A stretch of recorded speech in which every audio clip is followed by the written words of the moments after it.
രാഹുൽ മാങ്കൂട്ടത്തിനെതിരെ ഗുരുതര പരാമർശങ്ങൾ അടങ്ങിയ എഫ്ഐആറിന്റെ പകർപ്പ് ന്യൂസ് 18. 2025 മാർച്ച് 17 യുവതിയെ ഭീഷണിപ്പെടുത്തി നഗ്ന ദൃശ്യങ്ങൾ പകർത്തിയതായി എഫ്ഐആറിൽ പറയുന്നു. 2025 ഏപ്രിൽ 22 തൃക്കണ്ണാപുരത്തെ ഫ്ളാറ്റിൽ പീഡിപ്പിച്ചു. 2025 മെയ് അവസാന വാരം പാലക്കാടുള്ള MLAയുടെ ഫ്ളാറ്റിൽ വെച്ചും പീഡനം നടന്നു. 2025 മെയ് 30 ഗർഭഛിദ്രത്തിന് വേണ്ട ഗുളികകൾ കൈമനത്ത് വെച്ച് കൈമാറി. MLAയുമായുള്ള ബന്ധം പുറത്തു പറഞ്ഞാൽ ജീവിതം നശിപ്പിക്കുമെന്ന് ഭീഷണിപ്പെടുത്തിയെന്നും എഫ്ഐആറിൽ പറയുന്നു. വിവരങ്ങളുമായി ഡാൻ കുര്യൻ ഒപ്പം TG സജിത് ചേരുന്നു. ആദ്യം ഡാൻ കുര്യനിലേക്ക്. ഡാൻ, വെറും ഒരു വിശ്വാസവഞ്ചനയോ ഒന്നുമല്ല, വളരെ ഗുരുതരമായ ആരോപണങ്ങളുള്ള എഫ്ഐആറിന്റെ വിവരങ്ങളാണ് ഇപ്പോൾ നമുക്ക് ലഭിക്കുന്നത്. അതിൽ ആവർത്തിച്ചുള്ള ബലാത്സംഗം, അധികാരം ഉപയോഗിച്ചുള്ള ബലാത്സംഗം അടക്കമുള്ള നിരവധി കുറ്റങ്ങളുണ്ട്. എന്താണ് എഫ്ഐആറിന്റെ വിശദാംശങ്ങൾ? രാഹുൽ മാങ്കൂട്ടത്തിൽ MLAക്കെതിരെ ഗുരുതരമായ പരാമർശങ്ങൾ അടങ്ങുന്ന എഫ്ഐആറിന്റെ പകർപ്പാണ് ഇപ്പോൾ നമുക്ക് ലഭിച്ചിരിക്കുന്നത്. അതിൽ പ്രധാനമായി എടുത്തു പറയുന്ന കാര്യം ഒരു ക്രിമിനൽ ഇൻറ്റിമിഡേഷൻ, അതായത് ബോധപൂർവമായി ഈ കുറ്റകൃത്യം ചെയ്യുന്നതിന് വേണ്ടി പരസ്പരം ഉത്സാഹിപ്പിച്ചും പ്രോത്സാഹിപ്പിച്ചുമാണ് സംഘടിതമായി ഈ പ്രതികൾ ഈ കുറ്റകൃത്യത്തിൽ ഏർപ്പെട്ടിട്ടുള്ളത് എന്നാണ്. അതായത് 2025 മാർച്ച് മാസം 17 തീയതിക്കും 2025 മെയ് മാസം 30 ഇടയിൽ സംഭവിച്ച കാര്യങ്ങളെക്കുറിച്ചാണ് ഈ എഫ്ഐആറിൽ എടുത്തു പറയുന്നത്. അതിൽ തൃക്കണ്ണാപുരത്തുള്ള ഈ യുവതിയുടെ ഫ്ളാറ്റിൽ വെച്ചാണ് ഈ സംഭവങ്ങൾക്ക് തുടക്കം.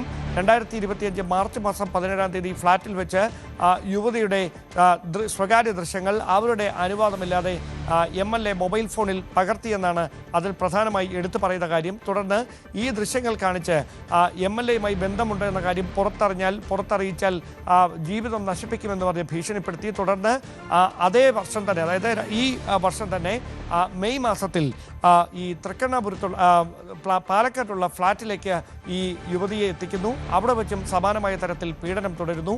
പിന്നീട് മെയ് മാസം 30 തിരുവനന്തപുരത്ത് വെച്ച് തന്നെ കൈമനം എന്ന സ്ഥലത്ത് വെച്ച് ഒരു ചുമന്ന കാറിലെത്തി ഈ ഗർഭഛിദ്രത്തിന് വേണ്ടി ഉള്ള അശാസ്ത്രീയമായ ഗുളികകൾ യുവതിക്ക് കൈമാറുന്നു. തുടർന്ന് ആ ഗുളികകൾ കൈമാറിയ ശേഷം അത് കഴിച്ചുവെന്ന് ഉറപ്പുവരുത്താനായി വീഡിയോ കോളിലൂടെ ഈ രാഹുൽ മാങ്കൂട്ടത്തിലെ MLA ശ്രമിച്ചു എന്നുള്ള കാര്യവും എടുത്തു പറയുന്നുണ്ട്. എന്തായാലും കേവലം ഒരു പീഡനമെന്ന വാദം നിലനിൽക്കില്ല ഈ കേസിൽ എന്നായിരുന്നു രാഹുലുമായി ബന്ധപ്പെട്ട കേന്ദ്രങ്ങൾ നേരത്തെ മുതൽ ഇതുമായി ബന്ധപ്പെട്ട പ്രതിരോധം തീർത്തുകൊണ്ടിരുന്നത്. അതായത് ഇതൊരു ലിവിംഗ് ടുഗദറിന് സമാനമായ സൗഹൃദം ഇവർക്കിടയിൽ ഉണ്ടായിരുന്നു.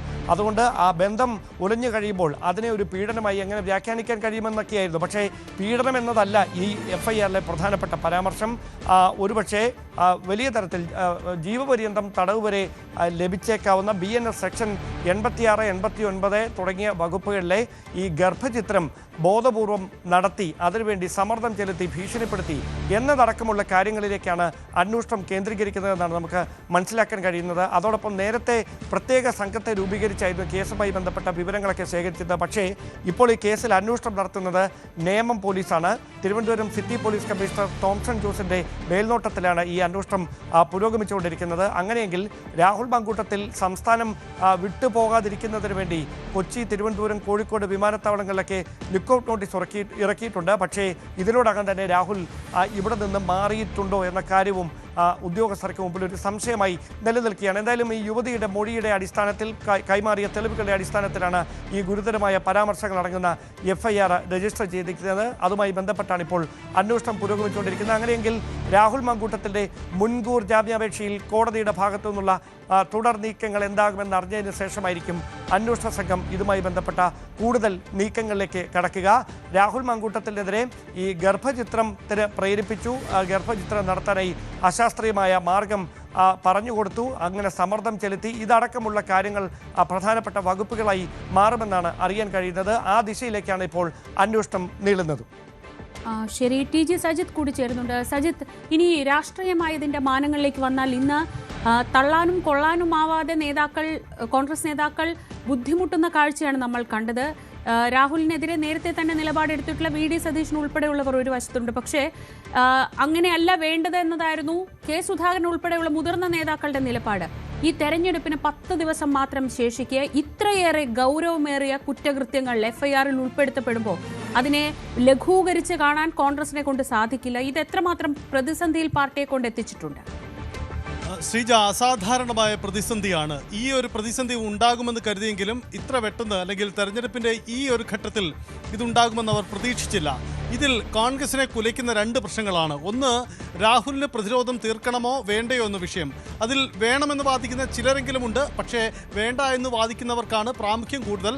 അത് ചിലർ പരസ്യമായി രാഹുലിനെ തള്ളിപ്പറയുന്നു, ചിലർ നിലപാട് പരസ്യമാക്കുന്നില്ലെങ്കിൽ കൂടിയും രാഹുലിനെതിരായി തന്നെയാണ് അവരുടെ നിലപാട്. പക്ഷേ കോൺഗ്രസിന് മുന്നിൽ കുഴയ്ക്കുന്ന മറ്റൊരു പ്രശ്നമുള്ളത് ഇത് തെരഞ്ഞെടുപ്പാണ് എന്നതുകൊണ്ടുകൂടിയാണ്. അതുകൊണ്ടുകൂടിയാണ് അടൂർ പ്രകാശ് UDF കൺവീനർ അടക്കമുള്ളവർ എടുക്കുന്ന നിലപാട് ഒരു പടി കടന്നു പോകുന്നത്. അതിൽ രാഹുലിന് പ്രതിരോധം തീർക്കുകയല്ല, പക്ഷേ അവർ തീർക്കുന്നത് മുന്നണിക്ക് രാഷ്ട്രീയ പ്രതിരോധമാണ്. ഇത് CPM-ന്റെ രാഷ്ട്രീയ ഗൂഢാലോചനയാണ് ഈ നീക്കത്തിന് പിന്നിൽ, ഇപ്പോഴത്തെ ഈ പരാതിക്ക് പിന്നിൽ എന്ന വാദമാണ് കോൺഗ്രസ് ഉയർത്തുന്നത്. അത് രാഹുലിന് പ്രതിരോധം തീർക്കാനല്ല, മറിച്ച് മുന്നണിക്കും പാർട്ടിക്കും രാഷ്ട്രീയ പ്രതിരോധം തീർത്ത് ഈ തെരഞ്ഞെടുപ്പിനെ നേരിടുക എന്ന തന്ത്രത്തിന്റെ ഭാഗമായിട്ടാണ് അത്തരമൊരു നീക്കം നടക്കുന്നത്. ഈ പെൺകുട്ടിക്ക് പിന്നിൽ CPM ആണ് എന്ന കടുത്ത നിലപാടെടുക്കാൻ ഇതിലൂടെ കോൺഗ്രസ് ശ്രമിക്കുന്നുണ്ട്. മാത്രമല്ല, മുൻകാല തെരഞ്ഞെടുപ്പ് കാലത്തെല്ലാം സമാനമായ ചില ഇരകളെ ഉപയോഗിച്ചുകൊണ്ടുള്ള നീക്കങ്ങൾ ഉണ്ടായിരുന്നു. ഇത്തവണയും അതുതന്നെയാണ് നടക്കുന്നത് എന്നതാണ് കോൺഗ്രസിന്റെ വാദം. അങ്ങനെ പ്രതിരോധം തൽക്കാലം ഉയർത്തുകയാണ്. അത് മുന്നണിയുടെ രാഷ്ട്രീയ പ്രതിരോധമാണ്. അതിനപ്പുറത്തേക്ക് രാഹുലിനെതിരെ പുതിയ അച്ചടക്ക നടപടികൾ എന്തെങ്കിലും ഉണ്ടാകുമെന്ന സൂചന കോൺഗ്രസ് കേന്ദ്രങ്ങൾ പങ്കുവച്ചിട്ടില്ല. അസാധാരണ പ്രതിസന്ധി കോൺഗ്രസിന് മുന്നിൽ ഇക്കാര്യത്തിൽ ഉണ്ട് എന്നതാണ് സാഹചര്യം. കാരണം സർക്കാരിനും മുന്നണിക്കുമെതിരെ ഇടതുമുന്നണിക്കും CPM-നുമെതിരെ അതിശക്തമായ രാഷ്ട്രീയ പ്രചരണമായിരുന്നു ഇത്തവണ തദ്ദേശ തെരഞ്ഞെടുപ്പിൽ കോൺഗ്രസ് നടത്തി വന്നിരുന്നത്. ശബരിമല സ്വർണ്ണക്കടത്ത് വിവാദമടക്കമുള്ള വിവിധ വിഷയങ്ങൾ കോൺഗ്രസിന് മുന്നിലും UDF-ന് മുന്നിലും ഉണ്ടായിരുന്നു. ഇതിനിടയിലേക്കാണ് വിഷയങ്ങളെ ആകെ മാറ്റിമറിക്കുന്ന തരത്തിലേക്ക് ഈ വിഷയം മാറുന്നത്. അതുകൊണ്ടുകൂടിയാണ് ആ തരത്തിൽ വിഷയങ്ങൾ മാറിപ്പോവാതിരിക്കാനുള്ള ഒരു ജാഗ്രത കാട്ടൽ നടത്തുന്നത്. എന്തായാലും രാഹുലിനെ പരസ്യമായി അനുകൂലിക്കില്ല. എന്നാൽ ഈ നീക്കത്തിന് പിന്നിൽ, ഇപ്പോൾ ഈ പരാതി ഉയർന്നതിന് പിന്നിൽ രാഷ്ട്രീയ ഗൂഢാലോചന എന്ന വാദം തന്നെയായിരിക്കും കോൺഗ്രസ് ഉയർത്തുക. അതാണ് നേതാക്കളുടെ പ്രതികരണങ്ങളിൽ നിന്നും വ്യക്തമാവുന്നത്. ശരി, TG സജിത്താണ് വിവരങ്ങൾ നൽകിയതൊപ്പം ഡാൻ കുര്യനും. എന്തായാലും വലിയൊരു പ്രതിസന്ധിയിലാണ് കോൺഗ്രസ് ചെന്നുപെട്ടിട്ടുള്ളത്. പ്രതിരോധം തീർക്കാൻ രാഹുലിന്റെ ഭാഗത്തു നിന്നുള്ള ശ്രമങ്ങളുണ്ട്, പക്ഷേ രാഹുൽ എവിടെ എന്ന ചോദ്യത്തിന് ഇപ്പോഴും ഒരു ഉത്തരമില്ല. ഇന്നലെ വൈകിട്ട് 4 മണിയോടെ ഈ പരാതി മുഖ്യമന്ത്രിക്ക് കൈമാറി എന്നതറിഞ്ഞ ശേഷം രാഹുൽ മാങ്കൂട്ടത്തിൽ MLA എവിടെയാണ് എന്ന് ആർക്കും ഒരു പിടിയില്ല. ലൈംഗികാതിക്രമം നടത്തിയെന്ന അതിജീവിതയുടെ പരാതിയിൽ രാഹുൽ മാങ്കൂട്ടത്തിൽ MLA-ക്കെതിരെ ചുമത്തിയ വകുപ്പുകളും ഓരോ വകുപ്പിലും ഉൾപ്പെടുന്ന കുറ്റകൃത്യങ്ങളും ലഭിക്കാവുന്ന ശിക്ഷകളും പരിശോധിക്കാം. 1. BNS 64-2F അധികാരത്തിലിരുന്നുള്ള ബലാത്സംഗം. 2. BNS 64-2H ഗർഭിണിയാകുമെന്ന അറിവോടെ ബലാത്സംഗം. 3. BNS 64-2M ആവർത്തിച്ചുള്ള ബലാത്സംഗം. 3 ജാമ്യമില്ലാ കുറ്റം, ജീവപര്യന്തം വരെ തടവു ശിക്ഷ. 4. BNS 89 നിർബന്ധിത ഗർഭചിത്രം, ജാമ്യമില്ലാ കുറ്റം, 10 വർഷം വരെ തടവ് ശിക്ഷ ലഭിക്കാം. 5. BNS 316 വിശ്വാസവഞ്ചന, 5 വർഷം വരെ തടവും പിഴയും, ജാമ്യം ലഭിക്കാവുന്ന കുറ്റം. 6. BNS 351 ഭീഷണിപ്പെടുത്തൽ, 7 വർഷം വരെ തടവ്. 7. BNS 329 അതിക്രമിച്ചു കടക്കുക, 3 മാസം വരെ തടവും പിഴയും. 8. BNS 116 കഠിനമായ ദേഹോപദ്രവം, 7 വർഷം തടവും പിഴയും. 9. IT നിയമം 66E സ്വകാര്യതാലംഘനം, ജാമ്യം ലഭിക്കാവുന്ന കുറ്റം, 3 വർഷം വരെ തടവ് ശിക്ഷ. News desk, news 18. ഇനി പ്രതികരണങ്ങളിലേക്ക്. നിയമം നിയമത്തിന്റെ വഴിക്ക് പോകട്ടെ എന്നായിരുന്നു AICC ജനറൽ സെക്രട്ടറി KC വേണുഗോപാലിന്റെ പ്രതികരണം. പാർട്ടിയിൽ ഒരു വിഭാഗം നേതാക്കൾ രാഹുലിനെ പിന്തുണയ്ക്കുന്നു എന്നത് തെറ്റിദ്ധാരണയാണ്. പാർട്ടി സസ്പെൻഡ് ചെയ്ത ആൾ പാർട്ടി പരിപാടിയിൽ പങ്കെടുക്കരുത് എന്നാണ് നിലപാടെന്നും KC വേണുഗോപാൽ പറഞ്ഞു. കാര്യങ്ങൾക്ക് നിയമത്തിൻ്റെതായ വ്യവസ്ഥയുണ്ട്. നിയമവ്യവസ്ഥ അനുസരിച്ചിട്ട് പോലീസ് FIR രജിസ്റ്റർ ചെയ്തിട്ടുണ്ട്. നിയമപരമായിട്ട് മുന്നോട്ട് പോകണം. നിയമപരമായി മുന്നോട്ട് പോകുന്നത് പൂർണ്ണമായിട്ടും നമ്മളെല്ലാം സ്വാഗതം ചെയ്യുകയാണ്. നിയമപരമായിട്ടുള്ള നടപടി, രാജ്യത്ത് നിയമം നടപ്പിലുണ്ടല്ലോ, ആ നിയമം അനുസരിച്ചിട്ട് ഇത്തരം കാര്യങ്ങൾക്ക് പരാതി വന്നാൽ എടുക്കുന്ന നിയമത്തിന്റെ വഴിയിൽ തന്നെ പോട്ടെ. ഈ പാർട്ടിയിലെ ഒരു വിഭാഗം നേതാക്കളാണ് രാഹുലിന് സംരക്ഷണം ഒരുക്കുന്നത്. അതൊക്കെ തെറ്റിദ്ധാരണ ഉണ്ടാക്കുന്ന കാര്യമില്ല. ഞാൻ ഒരു കാര്യം ചോദിക്കട്ടെ, ഈ സംഭവം ഉണ്ടായപ്പോൾ തന്നെ യൂത്ത് കോൺഗ്രസിന്റെ പ്രസിഡന്റ് സ്ഥാനത്ത് നിന്ന് അദ്ദേഹത്തെ മാറ്റി. പാർട്ടിയിൽ നിന്നും സസ്പെൻഷൻ എന്ന് പറഞ്ഞാൽ പാർട്ടിയുടെ ഏറ്റവും കടുത്ത നടപടിയാണ്. പാർട്ടിയിൽ നിന്ന് അദ്ദേഹത്തെ സസ്പെൻഡ് ചെയ്യും. നിയമസഭ നടന്നപ്പോൾ കോൺഗ്രസ് പാർലമെന്ററി പാർട്ടിയിൽ അദ്ദേഹം ഉണ്ടായി. അപ്പോൾ ഒരു ആരോപണം വന്ന ഒരാൾക്ക് എതിരെ എടുക്കാവുന്നതിന്റെ പരമാവധി കാര്യമാണ് കോൺഗ്രസ് പാർട്ടി ചെയ്തിരിക്കുന്നത്. സമാനമായ ആരോപണം മറ്റു പാർട്ടികളിൽ വന്നപ്പോൾ നിങ്ങൾക്കറിയാം, ഞാനതിന്റെ വിശദാംശങ്ങൾ കാണില്ല. അതിനേക്കാളൊക്കെ ഉപരിയായിട്ട് ഞങ്ങൾ വളരെ ശക്തമായിട്ടുള്ള നടപടിയാണ് എടുത്തിരിക്കുന്നത്. ഇനി നിയമത്തിന്റെ വഴിക്ക് പോട്ടെ. ബാക്കി കാര്യങ്ങൾ എന്തെങ്കിലും ഉണ്ടെങ്കിൽ കേരളത്തിലെ രാഹുലിനെതിരെ ആരോപണം ഉയർന്നപ്പോൾ പാർട്ടി നടപടിയെടുത്തതാണെന്ന് KPCC പ്രസിഡന്റ് സണ്ണി ജോസഫ്. പറയാനുള്ളതെല്ലാം നേരത്തെ പറഞ്ഞിട്ടുണ്ട്. ഇപ്പോൾ ഇതിലൊന്നും പുതുമയില്ലെന്നും സണ്ണി ജോസഫ് പറഞ്ഞു. ആ കാര്യങ്ങളൊക്കെ നേരത്തെ പറഞ്ഞിട്ടുണ്ട്. ഇന്നലെ ഞാൻ തിരുവനന്തപുരത്ത് ഇതേ ചോദ്യത്തിനൊക്കെ ഉത്തരം പറഞ്ഞതാണ്. ഒരു പുതുമയില്ല.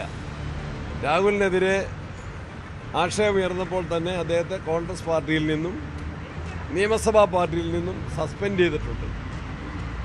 നിയമത്തിൻ്റെ വഴിക്ക് പോകട്ടെ എന്ന് ഞങ്ങളെല്ലാവരും പറഞ്ഞിട്ടുണ്ട്. Let the law takes its own action. രാഹുലിനെതിരായ കേസ് രാഷ്ട്രീയ ഗൂഢാലോചനയെന്ന് UDF convener Adoor Prakash. CPM ഉണ്ടാക്കിയ കെണിയെന്നാണ് അടൂർ പ്രകാശിന്റെ പ്രതികരണം. മാർക്സിസ്റ്റ് പാർട്ടി ഉണ്ടാക്കിയെടുക്കുന്ന ഒരു കെണിയാണ്.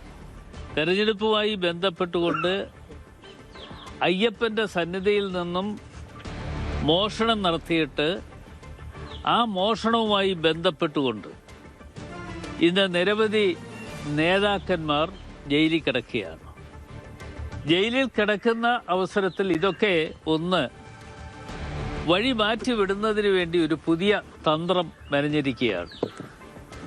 ആ തന്ത്രത്തിൽ ഇന്ന് ഞങ്ങളെ സംബന്ധിച്ചിടത്തോളം ഞങ്ങൾക്ക് വ്യക്തമായ അഭിപ്രായമുള്ളവരാണ്. ആ അഭിപ്രായങ്ങൾ ഞാൻ ഇന്നലെയും തുറന്നു പറഞ്ഞതാണ്. ആ വ്യക്തമായ അഭിപ്രായമുണ്ട് എന്ന് പറയുമ്പോഴും നമ്മൾ ഒരു കാര്യം കാണേണ്ടതായിട്ടുള്ളത്, എല്ലാ തെരഞ്ഞെടുപ്പ് സമയങ്ങളിലും കേസുകൾ ഉണ്ടാക്കിയെടുക്കുക എന്ന് പറയുന്നത് CPMനെ സംബന്ധിച്ചിടത്തോളം അവരുടെ ഒരു ലക്ഷ്യമാണ്. ആ തെരഞ്ഞെടുപ്പിൽ ഞാൻ 5 തവണ കോന്നിയിൽ മത്സരിക്കുന്ന അവസരത്തിലും പിന്നീട് 2 തവണ ഞാൻ ആറ്റിങ്ങിൽ മത്സരിക്കുന്ന അവസരത്തിലും എന്നെ സംബന്ധിച്ചിടത്തോളം എൻ്റെ പേരിൽ നിരവധി കേസുകൾ ഉണ്ടാക്കിയെടുത്ത്, കള്ളക്കേസുകൾ ഉണ്ടാക്കിയെടുത്ത് അത് കെട്ടിച്ചമച്ച് ജനങ്ങളുടെ മുമ്പിലേക്ക് കൊണ്ടുവരാൻ വേണ്ടി ശ്രമം നടത്തിയവരാണ്. ഞാനതുകൊണ്ടാണ് അനുഭവത്തിൻ്റെ വെളിച്ചത്തിലാണ് പല കാര്യങ്ങളും പറയുന്നത്. ഇന്നിപ്പോൾ ശ്രീ രാഹുൽ മാങ്കൂട്ടത്തെ സംബന്ധിച്ചിടത്തോളം അദ്ദേഹത്തിൻ്റെ പേരിൽ കേസ് ഉണ്ടായിട്ടുണ്ട്. അത് അന്വേഷണം നടക്കട്ടെ. ആ അന്വേഷണം നടന്ന് അതിൻ്റെ കാര്യങ്ങൾ പുറത്തു കൊണ്ടുവരണം. അതല്ലാതെ കണ്ട് ഇത് പുകമറ സൃഷ്ടിച്ചുകൊണ്ട് മുമ്പോട്ട് പോകുന്നത് ശരിയായ ഒരു കാര്യമാണോ എന്ന് മാധ്യമ സുഹൃത്തുക്കൾ എന്നുള്ള നിലയിൽ നിങ്ങൾ കൂടി അത് ചിന്തിക്കണം, ആലോചിക്കണം എന്ന് മാത്രമാണ് ഈ കാര്യത്തെക്കുറിച്ച് എനിക്ക് പറയാനുള്ളത്. ഇത്തരത്തിലുള്ള ഇരകൾ എല്ലാ കാലഘട്ടങ്ങളിലും CPMനെ സംബന്ധിച്ചിടത്തോളം ലഭ്യമാകുന്നുണ്ട്. നിങ്ങൾക്ക് പഴയ കാര്യങ്ങൾ ഓരോന്നായി എടുത്ത് നോക്കിയാൽ CPMന് കിട്ടിയിട്ടുള്ള ഇരകളെ സംബന്ധിച്ചും അവർ നടത്തിയിട്ടുള്ള പ്രചരണങ്ങളെ സംബന്ധിച്ചും ഒക്കെ നമ്മൾക്കേവർക്കും മനസ്സിലാക്കാൻ കഴിഞ്ഞിട്ടുള്ള കാര്യങ്ങളാണ്. അതൊക്കെ ഇപ്പോൾ എവിടെ പോയി നിൽക്കുന്നു എന്നതിനെക്കുറിച്ചും കാര്യങ്ങൾ അന്വേഷിക്കേണ്ടതായിട്ടുണ്ട്.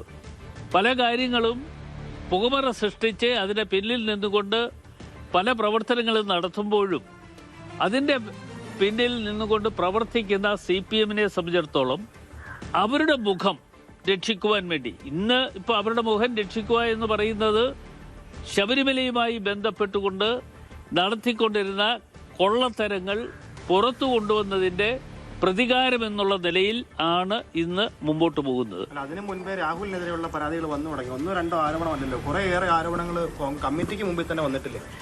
അല്ല, ഞാനത് പറഞ്ഞല്ലോ. രാഹുലിന്റെ പേരിൽ അതിനു മുമ്പ് കേസുകൾ വന്നിട്ടുണ്ട്. എന്തുകൊണ്ട് കേസ് എടുത്തില്ല? രാഹുൽ മാങ്കൂട്ടത്തിനെതിരായ കേസ് രാഷ്ട്രീയ പ്രേരിതമെന്നായിരുന്നു കോൺഗ്രസ് നേതാവ് തിരുവഞ്ചൂർ രാധാകൃഷ്ണന്റെ പ്രതികരണം. തദ്ദേശ തെരഞ്ഞെടുപ്പിന് ദിവസങ്ങൾ ബാക്കി നിൽക്കെ രാഹുലിനെതിരെ കേസെടുത്തത് രാഷ്ട്രീയ ഉദ്ദേശത്തോടെയാണ്. ആരോപണം വന്നിട്ട് നാളുകളേറെയായെന്നും എന്നാൽ ഇപ്പോൾ കേസെടുത്തത് സർക്കാരിന്റെ താൽപര്യത്തിലാണെന്നും തിരുവഞ്ചൂർ ആരോപിച്ചു. ആ സമയം തെരഞ്ഞെടുപ്പിന് തൊട്ട് മുമ്പ് അപ്പോൾ ഇത് തെരഞ്ഞെടുപ്പിൽ ആയുധമാക്കണം എന്നുള്ള പ്ലാനോടുകൂടി അവരിങ്ങനെ കാത്തിരുന്ന് തെരഞ്ഞെടുപ്പിൻ്റെ പോളിങ്ങിൻ്റെ തൊട്ട് തലേ ആഴ്ചയിൽ അവർ ഈ കേസ് രജിസ്റ്റർ ചെയ്യാണ്. അപ്പോൾ സ്വാഭാവികമായിട്ട് ഇതിനുള്ള പോംവഴി എന്താ? അവർ കേസ് രജിസ്റ്റർ ചെയ്ത് കഴിയുമ്പോൾ നിയമപരമായ വഴി, നിയമത്തിൻ്റെ വഴിയിൽ. കാരണം ഗവൺമെൻറ് ഒരു വഴി കാണിച്ചു കൊടുത്തു, എന്താ നിയമത്തിൻ്റെ വഴിക്ക് പോകണമെന്ന്. ആ വഴിയിൽ തന്നെയാണ് പോകുക. സ്വാഭാവികമായിട്ടത് നിഷേധിക്കാൻ ഒരു പൗരനും സാധ്യമല്ല. അത് ഇന്ത്യൻ ഭരണഘടന കൊടുക്കുന്ന ഉറപ്പാണ്. രാഹുൽ മാങ്കൂട്ടത്തിൽ വിഷയത്തിൽ പറയാനുള്ളത് പറഞ്ഞു കഴിഞ്ഞുവെന്ന് രമേശ് ചെന്നിത്തല. ആവർത്തിക്കാൻ ആഗ്രഹിക്കുന്നില്ലെന്നും ചെന്നിത്തല പറഞ്ഞു. ഞങ്ങൾ രാഹുൽ മാങ്കൂട്ടത്തിനെ സംബന്ധിച്ച് ഞാൻ പറയാനുള്ളതെല്ലാം പറഞ്ഞു കഴിഞ്ഞു. വീണ്ടും അത് ഞാൻ ആവർത്തിക്കാൻ ആഗ്രഹിക്കുന്നില്ല. നിയമത്തിൻ്റെ വഴിക്ക് പോകും. Law will take it's on course. ഇതേ സംബന്ധിച്ച് ആദ്യം മുതൽ ഞാനൊരു നിലപാടെടുത്ത ആളാണ്. അത് ആ നിലപാടിൽ തന്നെ ഉറച്ചു നിൽക്കുന്നു. അതിനപ്പുറത്തേക്കൊന്നും പറയാനില്ല. രാജി തീരുമാനിക്കേണ്ടത് പാർട്ടിയല്ല രാഹുൽ മാങ്കൂട്ടത്തിലാണെന്ന് കെ മുരളീധരൻ. കുറ്റാരോപിതനെ പാർട്ടി സംരക്ഷിക്കില്ല. പെട്ടെന്നൊരു കേസുമായി വന്നത് രാഷ്ട്രീയ ലക്ഷ്യം കണ്ടു തന്നെയാണെന്നും കെ മുരളീധരൻ പറഞ്ഞു. പാർട്ടിയുടെ ഔദ്യോഗികമായിട്ടുള്ള ഒരു ചടങ്ങിൽ അദ്ദേഹം പങ്കെടുക്കുന്നില്ല. പാർട്ടി നേതാക്കളുമായിട്ട് വേദിയും പങ്കിടുന്നില്ല. ഇനി കുറെ കൂടെ സൂക്ഷ്മമായിട്ട് തന്നെ പാർട്ടി ഇക്കാര്യം കൈകാര്യം ചെയ്യും. എങ്ങനെ പാർട്ടിയുടെ ഏതെങ്കിലും തരത്തിലുള്ള സംരക്ഷണം രാഹുൽ മാങ്കൂട്ടത്തിനുണ്ടാവും? അല്ല, അതൊക്കെ അദ്ദേഹത്തിന്റെ സംരക്ഷണം ഒരുക്കേണ്ട അദ്ദേഹം തന്നെയാണ്. പാർട്ടിക്ക് അതിൽ ഒരു ഉത്തരവാദിത്വമില്ല. പിന്നാലെ തന്നെ MLA ആയിട്ടുള്ള ഒരാള് ഒളിവിൽ കഴിയാണ്. അതിനെക്കുറിച്ച് ഞങ്ങൾ അഭിപ്രായം പറയേണ്ട ആവശ്യമില്ലല്ലോ. ഞങ്ങൾ സസ്പെൻഡ് ചെയ്ത ഒരാൾ ഒളിവിലാണോ നേരിട്ടാണോ എന്നൊക്കെ ഞങ്ങൾ അന്വേഷിക്കേണ്ട കാര്യമില്ല. രാഹുലിനെതിരായ കേസിൽ അന്വേഷണം നടക്കട്ടെ എന്ന് VK ശ്രീകണ്ഠൻ MP. ആദ്യം സൃഷ്ടിച്ചത് പുകമറയാണ്. രാഹുലിനെതിരെ കോൺഗ്രസ് ശക്തമായ നടപടി സ്വീകരിച്ചു. തെരഞ്ഞെടുപ്പ് പ്രചാരണത്തിന് രാഹുൽ ഇറങ്ങിയത് വ്യക്തിപരമായ തീരുമാനമാണെന്നും ശ്രീകണ്ഠൻ പറഞ്ഞു. ഇന്നലെയാണല്ലോ പരാതി കൊടുത്തത്. ആ പരാതി പോലീസ് സ്വീകരിച്ച് അതിൻ്റെതായ നടപടികളിലേക്ക് കടക്കട്ടെ. നിയമപരമായിട്ട് വരുമ്പോൾ സ്വാഭാവികമായിട്ടും ആരാണ് പ്രതി, എന്താണ് വസ്തുത എന്നും വിശദമായി അന്വേഷണം നടക്കട്ടെ. അതിനെന്താ തടസ്സം? അന്വേഷണത്തിന് യാതൊരു തടസ്സമില്ലല്ലോ. ഇപ്പോൾ ഒരു വ്യക്തി പരാതി കൊടുത്താൽ പോലീസിലോ കോടതിയിലോ പരാതി കൊടുത്താൽ ഇവിടെ ഒരു നിയമ വ്യവസ്ഥ ഉണ്ടല്ലോ. ആ നിയമവ്യവസ്ഥ പ്രകാരം അന്വേഷണം നടക്കട്ടെ. ഇതിനു മുമ്പ് ഇതൊന്നും ഇല്ലാതെയാണല്ലോ പുകമറ മുഴുവൻ സൃഷ്ടിച്ചത് നിങ്ങളെല്ലാവരും കൂടെ ചേർന്ന്. ഇന്നലെയാണല്ലോ ഒരാൾ പരാതി തന്നിരിക്കുന്നത്. നിരവധി ചാറ്റുകളും അതുപോലെ തന്നെ ഫോൺ സംഭാഷണമൊക്കെ ഇതിനു മുമ്പേയും കുറേ ദിവസം വന്നല്ലോ. എത്ര മാസമായി ക്രൈംബ്രാഞ്ച് അന്വേഷിക്കാൻ തുടങ്ങിയിട്ട്? ക്രൈംബ്രാഞ്ച് തന്നെ യാതൊരു തെളിവില്ലെന്ന് പറഞ്ഞിട്ട് റിപ്പോർട്ട് കൊടുത്തു. പാലക്കാട്ട് ഔദ്യോഗികമായ ഒരു യോഗത്തിലും രാഹുൽ മാങ്കൂട്ടത്തിൽ MLA പങ്കെടുത്തിട്ടില്ല. ആഫ്റ്റർ സസ്പെൻഷന് ശേഷം ഔദ്യോഗികമായ ഒരു പരിപാടിയും പങ്കെടുത്തിട്ടില്ല. അത് സ്വന്തമായ നിലയ്ക്ക് പ്രചരണം നടത്തുന്നതോ പിന്തുണയ്ക്കുന്നതോ അതൊക്കെ അയാളുടെ വ്യക്തിപരമായ കാര്യമാണ്. രാഹുലിനെ അനുകൂലിക്കുന്നവരെ കോൺഗ്രസുകാരായി കാണാനാവില്ലെന്ന് രാജ്മോഹൻ ഉണ്ണിത്താൻ. 1% പോലും ഇരയ്ക്കെതിരെ ശബ്ദിക്കാൻ പാടില്ല. ഇരയെ നിരന്തരം വെല്ലുവിളിച്ച് പരാതി നൽകുന്ന അവസ്ഥയാണ് ഉള്ളത്. രാഹുൽ വടി കൊടുത്ത് അടിവാങ്ങിയതാണെന്നും രാജ്മോഹൻ ഉണ്ണിത്താൻ പറഞ്ഞു.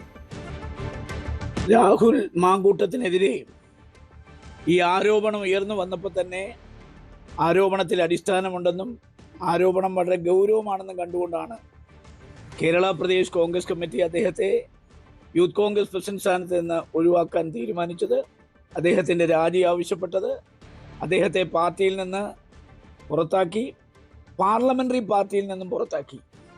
അപ്പോൾ സമാനതകളില്ലാത്ത ഒരു തീരുമാനമാണ് കേരള പ്രദേശ് കോൺഗ്രസ് കമ്മിറ്റിയും പ്രതിപക്ഷ നേതാവും കൈക്കൊണ്ടത്. അദ്ദേഹത്തിനെതിരെ ആരോപണം ഉന്നയിച്ച ഇരയെ ആക്രമിച്ച് ചോദ്യം ചോദിക്കുന്ന മാധ്യമ പ്രവർത്തകരെ പ്രകോപിപ്പിച്ച് ആ ഇരയെ മുഖ്യമന്ത്രിയുടെ മുമ്പിൽ എത്തിച്ചതിൻ്റെ ഉത്തരവാദിത്വം രാഹുലിനല്ലാതെ മറ്റാർക്കുമില്ല. കേരളത്തിലെ മുഴുവൻ കോൺഗ്രസ് നേതാക്കന്മാർക്ക് ഉള്ളതിനേക്കാൾ ജനകീയ സ്വാധീനം തനിക്കാണെന്ന് വരുത്തി തീർക്കാൻ അദ്ദേഹം ഹീനമായ മാർഗങ്ങൾ ഉപയോഗിച്ച് ആണ് PR വർക്ക് നടത്തിയത്. അതിൻ്റെ ഫലമാണ് ഇപ്പം കിട്ടിയത്. ഒളിഞ്ഞും തെളിഞ്ഞും അദ്ദേഹത്തെ ആരൊക്കെയാണോ കോൺഗ്രസ് പാർട്ടിയിൽ നിന്ന് സഹായിച്ചത് അവരെല്ലാം അവരുടെ നിലപാടുകൾ മാറ്റി ചിന്തിക്കണം. കാരണം ഇത്തരം വ്യക്തികളെ ഒരിക്കലും ന്യായീകരിക്കാൻ ആരും തയ്യാറാകരുത്. പൊതുവെ ഒരു ചൊല്ലുണ്ടല്ലോ, നാറിയവനെ ചുമന്നാൽ ചുമന്നവരും നാറും. രാഹുലിനെതിരായ ലൈംഗികാരോപണ പരാതിയിൽ പരാതിക്കാരിയെ അപമാനിച്ച് Palakkad DCC president A. Thankappan. പരാതി നൽകിയ സമയത്തിൽ സംശയമുണ്ട്. ഇത്രനാൾ പരാതിക്കാരി എവിടെയായിരുന്നു? ഇപ്പോൾ പരാതി നൽകിയതിൽ ദുരൂഹതയുണ്ട്. ഇപ്പോൾ മറനീക്കി വന്നത് എന്തിനാണെന്നും പരാതി അന്വേഷിച്ച കുറ്റക്കാരനെങ്കിൽ രാഹുലിനെ ശിക്ഷിക്കട്ടെ എന്നും തങ്കപ്പൻ പറഞ്ഞു. രാഹുൽ മാങ്കൂട്ടത്തിനെതിരായ ലൈംഗിക പീഡന പരാതിയിൽ പന്തിപ്പോൾ സർക്കാരിന്റെ കോട്ടിലല്ലേ എന്ന് ദീപ്തി മേരി വർഗീസ്. ശരിയായ രീതിയിൽ അന്വേഷണം നടക്കട്ടെ, പരാതിക്കാരിയെ ഒരു കോൺഗ്രസുകാരും അധിക്ഷേപിച്ചിട്ടില്ല, അത് ശരിയായ രീതി അല്ലെന്നും ദീപ്തി മേരി വർഗീസ് പറഞ്ഞു. ലൈംഗിക ആരോപണ പരാതിയിൽ രാഹുൽ മാങ്കൂട്ടത്തിലിനെ ന്യായീകരിക്കുന്ന കോൺഗ്രസ് നേതാക്കളുടെ നടപടി തെറ്റെന്ന മന്ത്രി വി ശിവൻകുട്ടി. പരസ്യ പിന്തുണ നൽകുന്നത് സ്ത്രീ സമൂഹത്തോടുള്ള വെല്ലുവിളിയാണ്. യുവതിയുടെ പരാതിയിൽ നടപടിയിൽ വിട്ടുവീഴ്ചയില്ല. അന്തസ്സും മാന്യതയുമുണ്ടെങ്കിൽ രാഹുൽ MLA സ്ഥാനം രാജിവെക്കണമെന്നും മന്ത്രി. രാഹുൽ മാങ്കൂട്ടവുമായുള്ള ടെലിഫോൺ സംഭാഷണം കേട്ട ഒരാൾക്കും ഇത്രയധികം വലിയൊരു പീഡനം ഒരുപക്ഷെ നമുക്ക് ഇതുവരെ കേൾക്കാത്ത നിലയിലുള്ള കാര്യങ്ങളാണ് ഈ സംഭാഷണത്തിൽ നിന്ന് നമ്മൾ മനസ്സിലാക്കുന്നത്. കേരളത്തിലെ ജനങ്ങൾ ആകെ കക്ഷി രാഷ്ട്രീയത്തിനതീതമായി ഈ സംഭവത്തെ ശക്തമായി എതിർത്തെങ്കിൽ പോലും കോൺഗ്രസ് നേതൃത്വം ഇപ്പോഴും എല്ലാവിധ പിന്തുണയും പ്രത്യക്ഷമായും പരോക്ഷമായും കൊടുക്കുകയാണ്. ഷാഫി പറമ്പിലായിരുന്നാലും KPCCയുടെ മുൻ പ്രസിഡന്റ് സുധാകരനായിരുന്നാലും പരസ്യമായി തന്നെ എല്ലാ പിന്തുണയും കൊടുക്കുന്നതിന് വേണ്ടി ഒരു മടിയും കാണിക്കുന്നില്ല. അത് കേരള ജനതയോടും സ്ത്രീ സമൂഹത്തോടുമുള്ള ഒരു വെല്ലുവിളിയായിട്ട് മാത്രമേ നമുക്ക് കാണുന്നതിന് വേണ്ടി കഴിയുള്ളൂ. ഗവൺമെന്റിന് കിട്ടിയ പരാതി നിയമാനുസരണമുള്ള നടപടികളുമായി മുന്നോട്ട് പോകുന്ന അക്കാര്യത്തിൽ നിന്ന് ഒരു വിട്ടുവീഴ്ചയും ഉണ്ടാവാൻ സാധ്യത ഇല്ല. അന്തസ്സുണ്ടെങ്കിൽ മാന്യതയുണ്ടെങ്കിൽ ഇത് രണ്ടും അയാൾക്കില്ലെന്നറിയാം, എങ്കിൽ പോലും അയാൾ രാജിവെക്കേണ്ടതാണ്. സസ്പെൻഷൻ എന്ന പേരിൽ രാഹുലിനെ കോൺഗ്രസ് സംരക്ഷിക്കുകയാണെന്ന് CPM പാലക്കാട് ജില്ലാ സെക്രട്ടറി N സുരേഷ് ബാബു. രാഹുലിനെതിരെ നിയമപരമായ ശിക്ഷാ നടപടി അതിവേഗം സ്വീകരിക്കണം. രാഹുലിനെ കോൺഗ്രസിൽ നിന്ന് പുറത്താക്കണം. നീചമായ പ്രവൃത്തി ചെയ്ത ആളെ കോൺഗ്രസ് പരസ്യമായി എന്തിനു സംരക്ഷിക്കുന്നുവെന്നും N സുരേഷ് ബാബു ചോദിച്ചു. പ്രതിച്ഛായ സൃഷ്ടിച്ച് രക്ഷപ്പെടാനാണ് രാഹുൽ മാങ്കൂട്ടത്തിൽ ശ്രമിച്ചതെന്ന് DYFI സംസ്ഥാന സെക്രട്ടറി VK സനോജ്. സൈബർ ഇടത്തിൽ പണം ചെലവിട്ട് രാഹുലിന് വേണ്ടി പ്രവർത്തിച്ച ഷാഫി പറമ്പിൽ അടക്കമുള്ളവരുടെ ഇടപെടലുകൾ സംബന്ധിച്ചും അന്വേഷണം വേണം. അതിജീവിതയെ സൈബർ ഇടത്തിലടക്കം ആക്രമിക്കാൻ ഒടുങ്ങിയാൽ DYFI പ്രതിരോധം ഒരുക്കുമെന്നും VK സനോജ് പറഞ്ഞു. രാഹുലിനെതിരെ എടുക്കാവുന്ന നടപടികൾ പാർട്ടി നേരത്തെ തന്നെ എടുത്തു കഴിഞ്ഞെന്ന് യൂത്ത് കോൺഗ്രസ് സംസ്ഥാന പ്രസിഡന്റ് OJ ജനീഷ്. പരാതി സർക്കാരിന് മുന്നിലാണ്, അന്വേഷണം നടക്കട്ടെ, നടപടികളുമായി സർക്കാർ മുന്നോട്ട് പോകാം, അതിനെ യൂത്ത് കോൺഗ്രസ് എതിർക്കില്ലെന്നും OJ ജനീഷ് പറഞ്ഞു. രാഹുൽ മാങ്കൂട്ടത്തിലിനെ അറസ്റ്റ് ചെയ്യാൻ കഴിയാത്തത് കേരള പോലീസിന്റെ വീഴ്ചയെന്ന് BJP നേതാവ് K സുരേന്ദ്രൻ. ഒളിവിൽ പോകാൻ രാഹുലിന് അതിവിദഗ്ധരായ ആളുകളുടെ സഹായം ലഭിച്ചിട്ടുണ്ട്. രാഹുലിനെ പോലെയുള്ളവർ സമൂഹത്തിന് വിപത്താണെന്നും ഇയാളെ പോലുള്ളവരാണ് കോൺഗ്രസ് പാർട്ടിയെ നയിക്കുന്നതെന്നും സുരേന്ദ്രൻ പറഞ്ഞു. ബ്ലാക്ക്മെയിൽ ചെയ്യുക, സമ്മർദ്ദത്തിലാക്കുക, കൊല്ലുമെന്ന് ഭീഷണിപ്പെടുത്തുക, വീണ്ടും വീണ്ടും പീഡിപ്പിക്കുക, അങ്ങനെയൊക്കെയുള്ള സംഭവങ്ങളാണ് നടന്നിരിക്കുന്നത്. അതുകൊണ്ട് ഇത് കർണാടകയിലെ കേസ് പോലെ വളരെ വലിയ മാനങ്ങളുള്ള ഒരു കേസാണ്. അതുകൊണ്ട് ആ നിലയിൽ ഈ കേസിനെ കൈകാര്യം ചെയ്യണം. ഇപ്പോൾ പോലീസിൻ്റെ ഭാഗത്തുണ്ടായ വീഴ്ച, ഈ രാഹുൽ മാങ്കൂട്ടത്തിനെ കണ്ടുപിടിക്കാൻ ഒരു MLA ആയിട്ടുള്ള ഒരാളെ, പൊതുസമൂഹത്തിൽ ഇത്രയും അറിയപ്പെടുന്ന ഒരാളെ കണ്ടുപിടിക്കാൻ കഴിയുന്നില്ല എന്നൊക്കെ പറയുന്നത് മലയാളികൾ വിശ്വസിക്കുന്ന ഒരു കാര്യമല്ല. ഒന്നുകിൽ മുങ്ങാൻ എന്തെങ്കിലും സഹായം കിട്ടിയിട്ടുണ്ട്, അല്ലെങ്കിൽ അതിവിദഗ്ധന്മാരായിട്ടുള്ള ആളുകൾ അദ്ദേഹത്തെ മുങ്ങാൻ സഹായിച്ചു എന്ന് വേണം മനസ്സിലാക്കാൻ. അതുകൊണ്ട് ഈ വിഷയത്തിൽ സാധാരണ കേസുകൾ കൈകാര്യം ചെയ്യുന്നത് പോലെ ഉള്ള ഒരു കേസല്ല. ഈ അതിജീവിതകളെ, ഇരകളെ എല്ലാം കണ്ടെത്താൻ പോലീസിന് അറിയാം. നേരത്തെ തന്നെ കേരള പോലീസ് ഒരു അന്വേഷണത്തിന് ഉത്തരവിട്ടതാണ്. രാഹുൽ മാങ്കൂട്ടത്തിൽ MLA സ്ഥാനം രാജിവെക്കണമെന്ന് BJP. ബ്ലാക്ക്മെയിലിംഗ് ഭയന്നാണ് ഇത്രയും നാൾ പരാതി നൽകാതിരുന്നതെന്നാണ് FIRൽ നിന്ന് മനസ്സിലാവുന്നത്. ഗുരുതരമായ കുറ്റം ചെയ്തിട്ടും ആ വകുപ്പുകൾ ചുമത്തിയിട്ടില്ല. മുഖ്യമന്ത്രി ഇടപെട്ട് ഗുരുതരമായ വകുപ്പുകൾ ചുമത്തിപ്പിക്കണം. രാഹുൽ പാലക്കാട് ജില്ലയിൽ തന്നെ ഉണ്ടെന്നും BJP ജില്ലാ പ്രസിഡന്റ് പ്രശാന്ത് ശിവൻ ആരോപിച്ചു. രാഹുൽ മാങ്കൂട്ടത്തിലിന്റെ പൊയ്മുഖം അഴിഞ്ഞു വീണെന്ന് SNDP യോഗം ജനറൽ സെക്രട്ടറി വെള്ളാപ്പള്ളി നടേശൻ. ആരോപണം വന്നപ്പോൾ പുണ്യാളൻ ചമഞ്ച് കേസെടുത്തപ്പോൾ അയാളെ മഷിയിട്ട് നോക്കിയാൽ പോലും കാണാത്ത അവസ്ഥയായി. രാഹുൽ തെറ്റ് മനസ്സിലാക്കി പ്രായശ്ചിത്തമെന്നോണം രാഷ്ട്രീയം ഉപേക്ഷിക്കണമെന്നും വെള്ളാപ്പള്ളി ആവശ്യപ്പെട്ടു. രാഹുൽ മാങ്കൂട്ടത്തിൽ ഈ ഇഷ്യൂ ഉണ്ടായിരുന്ന തുടങ്ങുമ്പോൾ തന്നെ ഒരു പുണ്യവാളന്റെ പരിവേഷമാണ് അണിഞ്ഞിരുന്നത്. പക്ഷെ ആ പൊയ്മുഖം പഴിഞ്ഞു വീണു. പലരും മീഡിയയാണ് നിങ്ങളെല്ലാം പറഞ്ഞപ്പോഴും പറഞ്ഞ ആരും എന്നെ പറ്റി കേസ് പറഞ്ഞിട്ടില്ലല്ലോ, കേസ് കൊടുത്തിട്ടില്ലല്ലോ, പിന്നെ ഞാനെന്തിനാണ് രാജിവെക്കണത്, ഇനി എൻ്റെ പേരൊരു കേസും ഇല്ലാത്ത സ്ഥിതിക്ക് ഞാൻ എന്ത് തെറ്റാ ചെയ്തത്. പക്ഷേ ഇപ്പോൾ കേസുണ്ടായി. ഇപ്പോൾ രാഹുൽ മാങ്കൂട്ടത്തിൽ എന്ന് പറഞ്ഞ ആളിന് മഷിയിട്ടാൽ പോലും കാണാത്ത വിധത്തിൽ എവിടെയാണെന്ന് പോലും അറിയാത്ത ഒരു ഒളിവിലാണ്. അപ്പോൾ അദ്ദേഹത്തിൻ്റെ പേര് കേസില്ലാത്തത് കൊണ്ടാണ് താൻ കുറ്റക്കാരനല്ല എന്ന് പറഞ്ഞുകൊണ്ട് സ്വയം അദ്ദേഹം പുണ്യവാനാകാൻ ശ്രമിച്ചുവെങ്കിൽ ഇന്ന് അദ്ദേഹം ഒരാളല്ല പല സ്ത്രീകളെയും പീഡിപ്പിച്ചതായിട്ടും അതിൽ ഒരു സ്ത്രീ അവർ പീഡനാനുഭവങ്ങളും ചെയ്ത ആ വൃത്തികേടുകളെല്ലാം അത് ഞാൻ പറയുന്നില്ല, അതൊന്നും എല്ലാം തുറന്ന് സ്റ്റേറ്റ്മെന്റ് കൊടുത്ത് കേസ് കൊടുത്തിരിക്കുന്ന ഈ പരിസ്ഥിതിയിൽ രാഹുൽ മാങ്കൂട്ടത്തിൽ എന്ത് ചെയ്യണമെന്ന് അദ്ദേഹത്തിന്റെ മനസാക്ഷിക്ക് തന്നെ ചോദിക്കട്ടെ. അദ്ദേഹം പറഞ്ഞായിരുന്നല്ലോ, ഞാനൊരു തെറ്റും ചെയ്തിട്ടില്ല, ആരും കേസ് കൊടുത്തിട്ടില്ല, അവർക്ക് ആരെങ്കിലും എന്തെങ്കിലും പറഞ്ഞതിന്റെ പേരിൽ ഞാൻ രാജിവെക്കേണ്ട കാര്യമില്ല എന്നല്ലേ പറഞ്ഞത്. രാഹുലിനെതിരെയുള്ള പെൺകുട്ടിയുടെ പരാതി തദ്ദേശ തെരഞ്ഞെടുപ്പിൽ ചർച്ചയാക്കാൻ CPM. രാഹുലിനോട് MLA സ്ഥാനം രാജിവെക്കാൻ ആവശ്യപ്പെടാത്തത് സ്ത്രീകളോടുള്ള അവരുടെ സമീപനത്തിന് തെളിവ് എന്നാണ് CPM വാദം. ശബരിമല സ്വർണ്ണക്കൊള്ള മറയ്ക്കാനുള്ള ഗൂഢാലോചനയുടെ ഭാഗമാണ് ഇപ്പോഴത്തെ പരാതിയും കേസുമെന്നാണ് കോൺഗ്രസിന്റെ പ്രതിരോധം. തദ്ദേശ തെരഞ്ഞെടുപ്പ് പ്രചരണത്തിന്റെ നിർണായക ഘട്ടം. സ്വർണ്ണക്കൊള്ളയിലെ അന്വേഷണം CPM നേതാവ് പത്മകുമാറിൽ എത്തി നിൽക്കുന്നു. അടുത്തതാര് എന്ന ചോദ്യം CPMനെ ആശങ്കപ്പെടുത്തുമ്പോഴാണ് രാഹുൽ മാങ്കൂട്ടത്തിനെതിരെ ഇരയുടെ പരാതി വരുന്നത്. അക്ഷരാർത്ഥത്തിൽ ഇത് സുവർണാവസരമായി കാണുന്നത് CPM ആണ്. സ്വർണ്ണക്കൊള്ള തദ്ദേശ തെരഞ്ഞെടുപ്പിനെ ബാധിക്കില്ലെന്ന് പുറമേ പറയുമ്പോഴും തിരിച്ചടിയാകുമോ എന്ന സംശയം പാർട്ടിക്കും മുന്നണിക്കുമുണ്ട്. രാഹുലിനെതിരായ പരാതിയും പോലീസ് നടപടിയും അതുകൊണ്ടുതന്നെ വലിയ ഊർജ്ജമാണ് ഇടതു കേന്ദ്രങ്ങൾക്ക് നൽകുന്നത്. രാഹുൽ വിഷയം തെരഞ്ഞെടുപ്പ് രംഗത്ത് CPM കൂടുതൽ ചർച്ചയാക്കും. ഗുരുതര ആരോപണം വന്നിട്ടും കോൺഗ്രസ് രാഹുലിനെ സംരക്ഷിക്കുകയാണെന്ന് ജനങ്ങളോട് പറയും. രാഹുലിന്റെ രാജി ആവശ്യപ്പെട്ട് സമരങ്ങളുണ്ടാകും. അന്തസ്സുണ്ടെങ്കിൽ മാന്യതയുണ്ടെങ്കിൽ ഇത് രണ്ടും അയാൾക്കില്ലെന്നറിയാം, എങ്കിൽ പോലും അയാൾ രാജിവെക്കേണ്ടതാണ്. കേരളത്തിലെ ജനങ്ങളെ അങ്ങനെ റീൽസ് ഇട്ട് പറ്റിക്കാമെന്ന് കരുതണ്ട. കുറച്ച് സിനിമാ നടിമാരൊക്കെ ആ നിലയിൽ റീൽസ് അഭിനയിക്കാൻ കിട്ടുമായിരിക്കും. അങ്ങനെ കുറച്ച് ആളുകളെ കൊണ്ടുവന്നിട്ട് ഷാഫിയും ഇയാളും ഒരു ജനപ്രിയനാണ് എന്ന് വരുത്തി തീർത്ത് ആളുകൾക്കിടയിൽ തെറ്റിദ്ധാരണ പരത്തുകയാണ്. അതുകൊണ്ട് റീൽസ് കൊണ്ടൊന്നും രക്ഷപ്പെടാൻ വേണ്ടി കഴിയുന്ന ഒരു കേസായിട്ട് ഇതിനെ കാണേണ്ടതില്ല. കേരളത്തിലെ പോലീസ് വളരെ കൃത്യമായി ഈ കാര്യങ്ങൾ ഇടപെട്ടുകൊണ്ടിരിക്കുന്നു. കേരളത്തിലെ പോലീസിൽ ഞങ്ങൾക്ക് വിശ്വാസമുണ്ട്.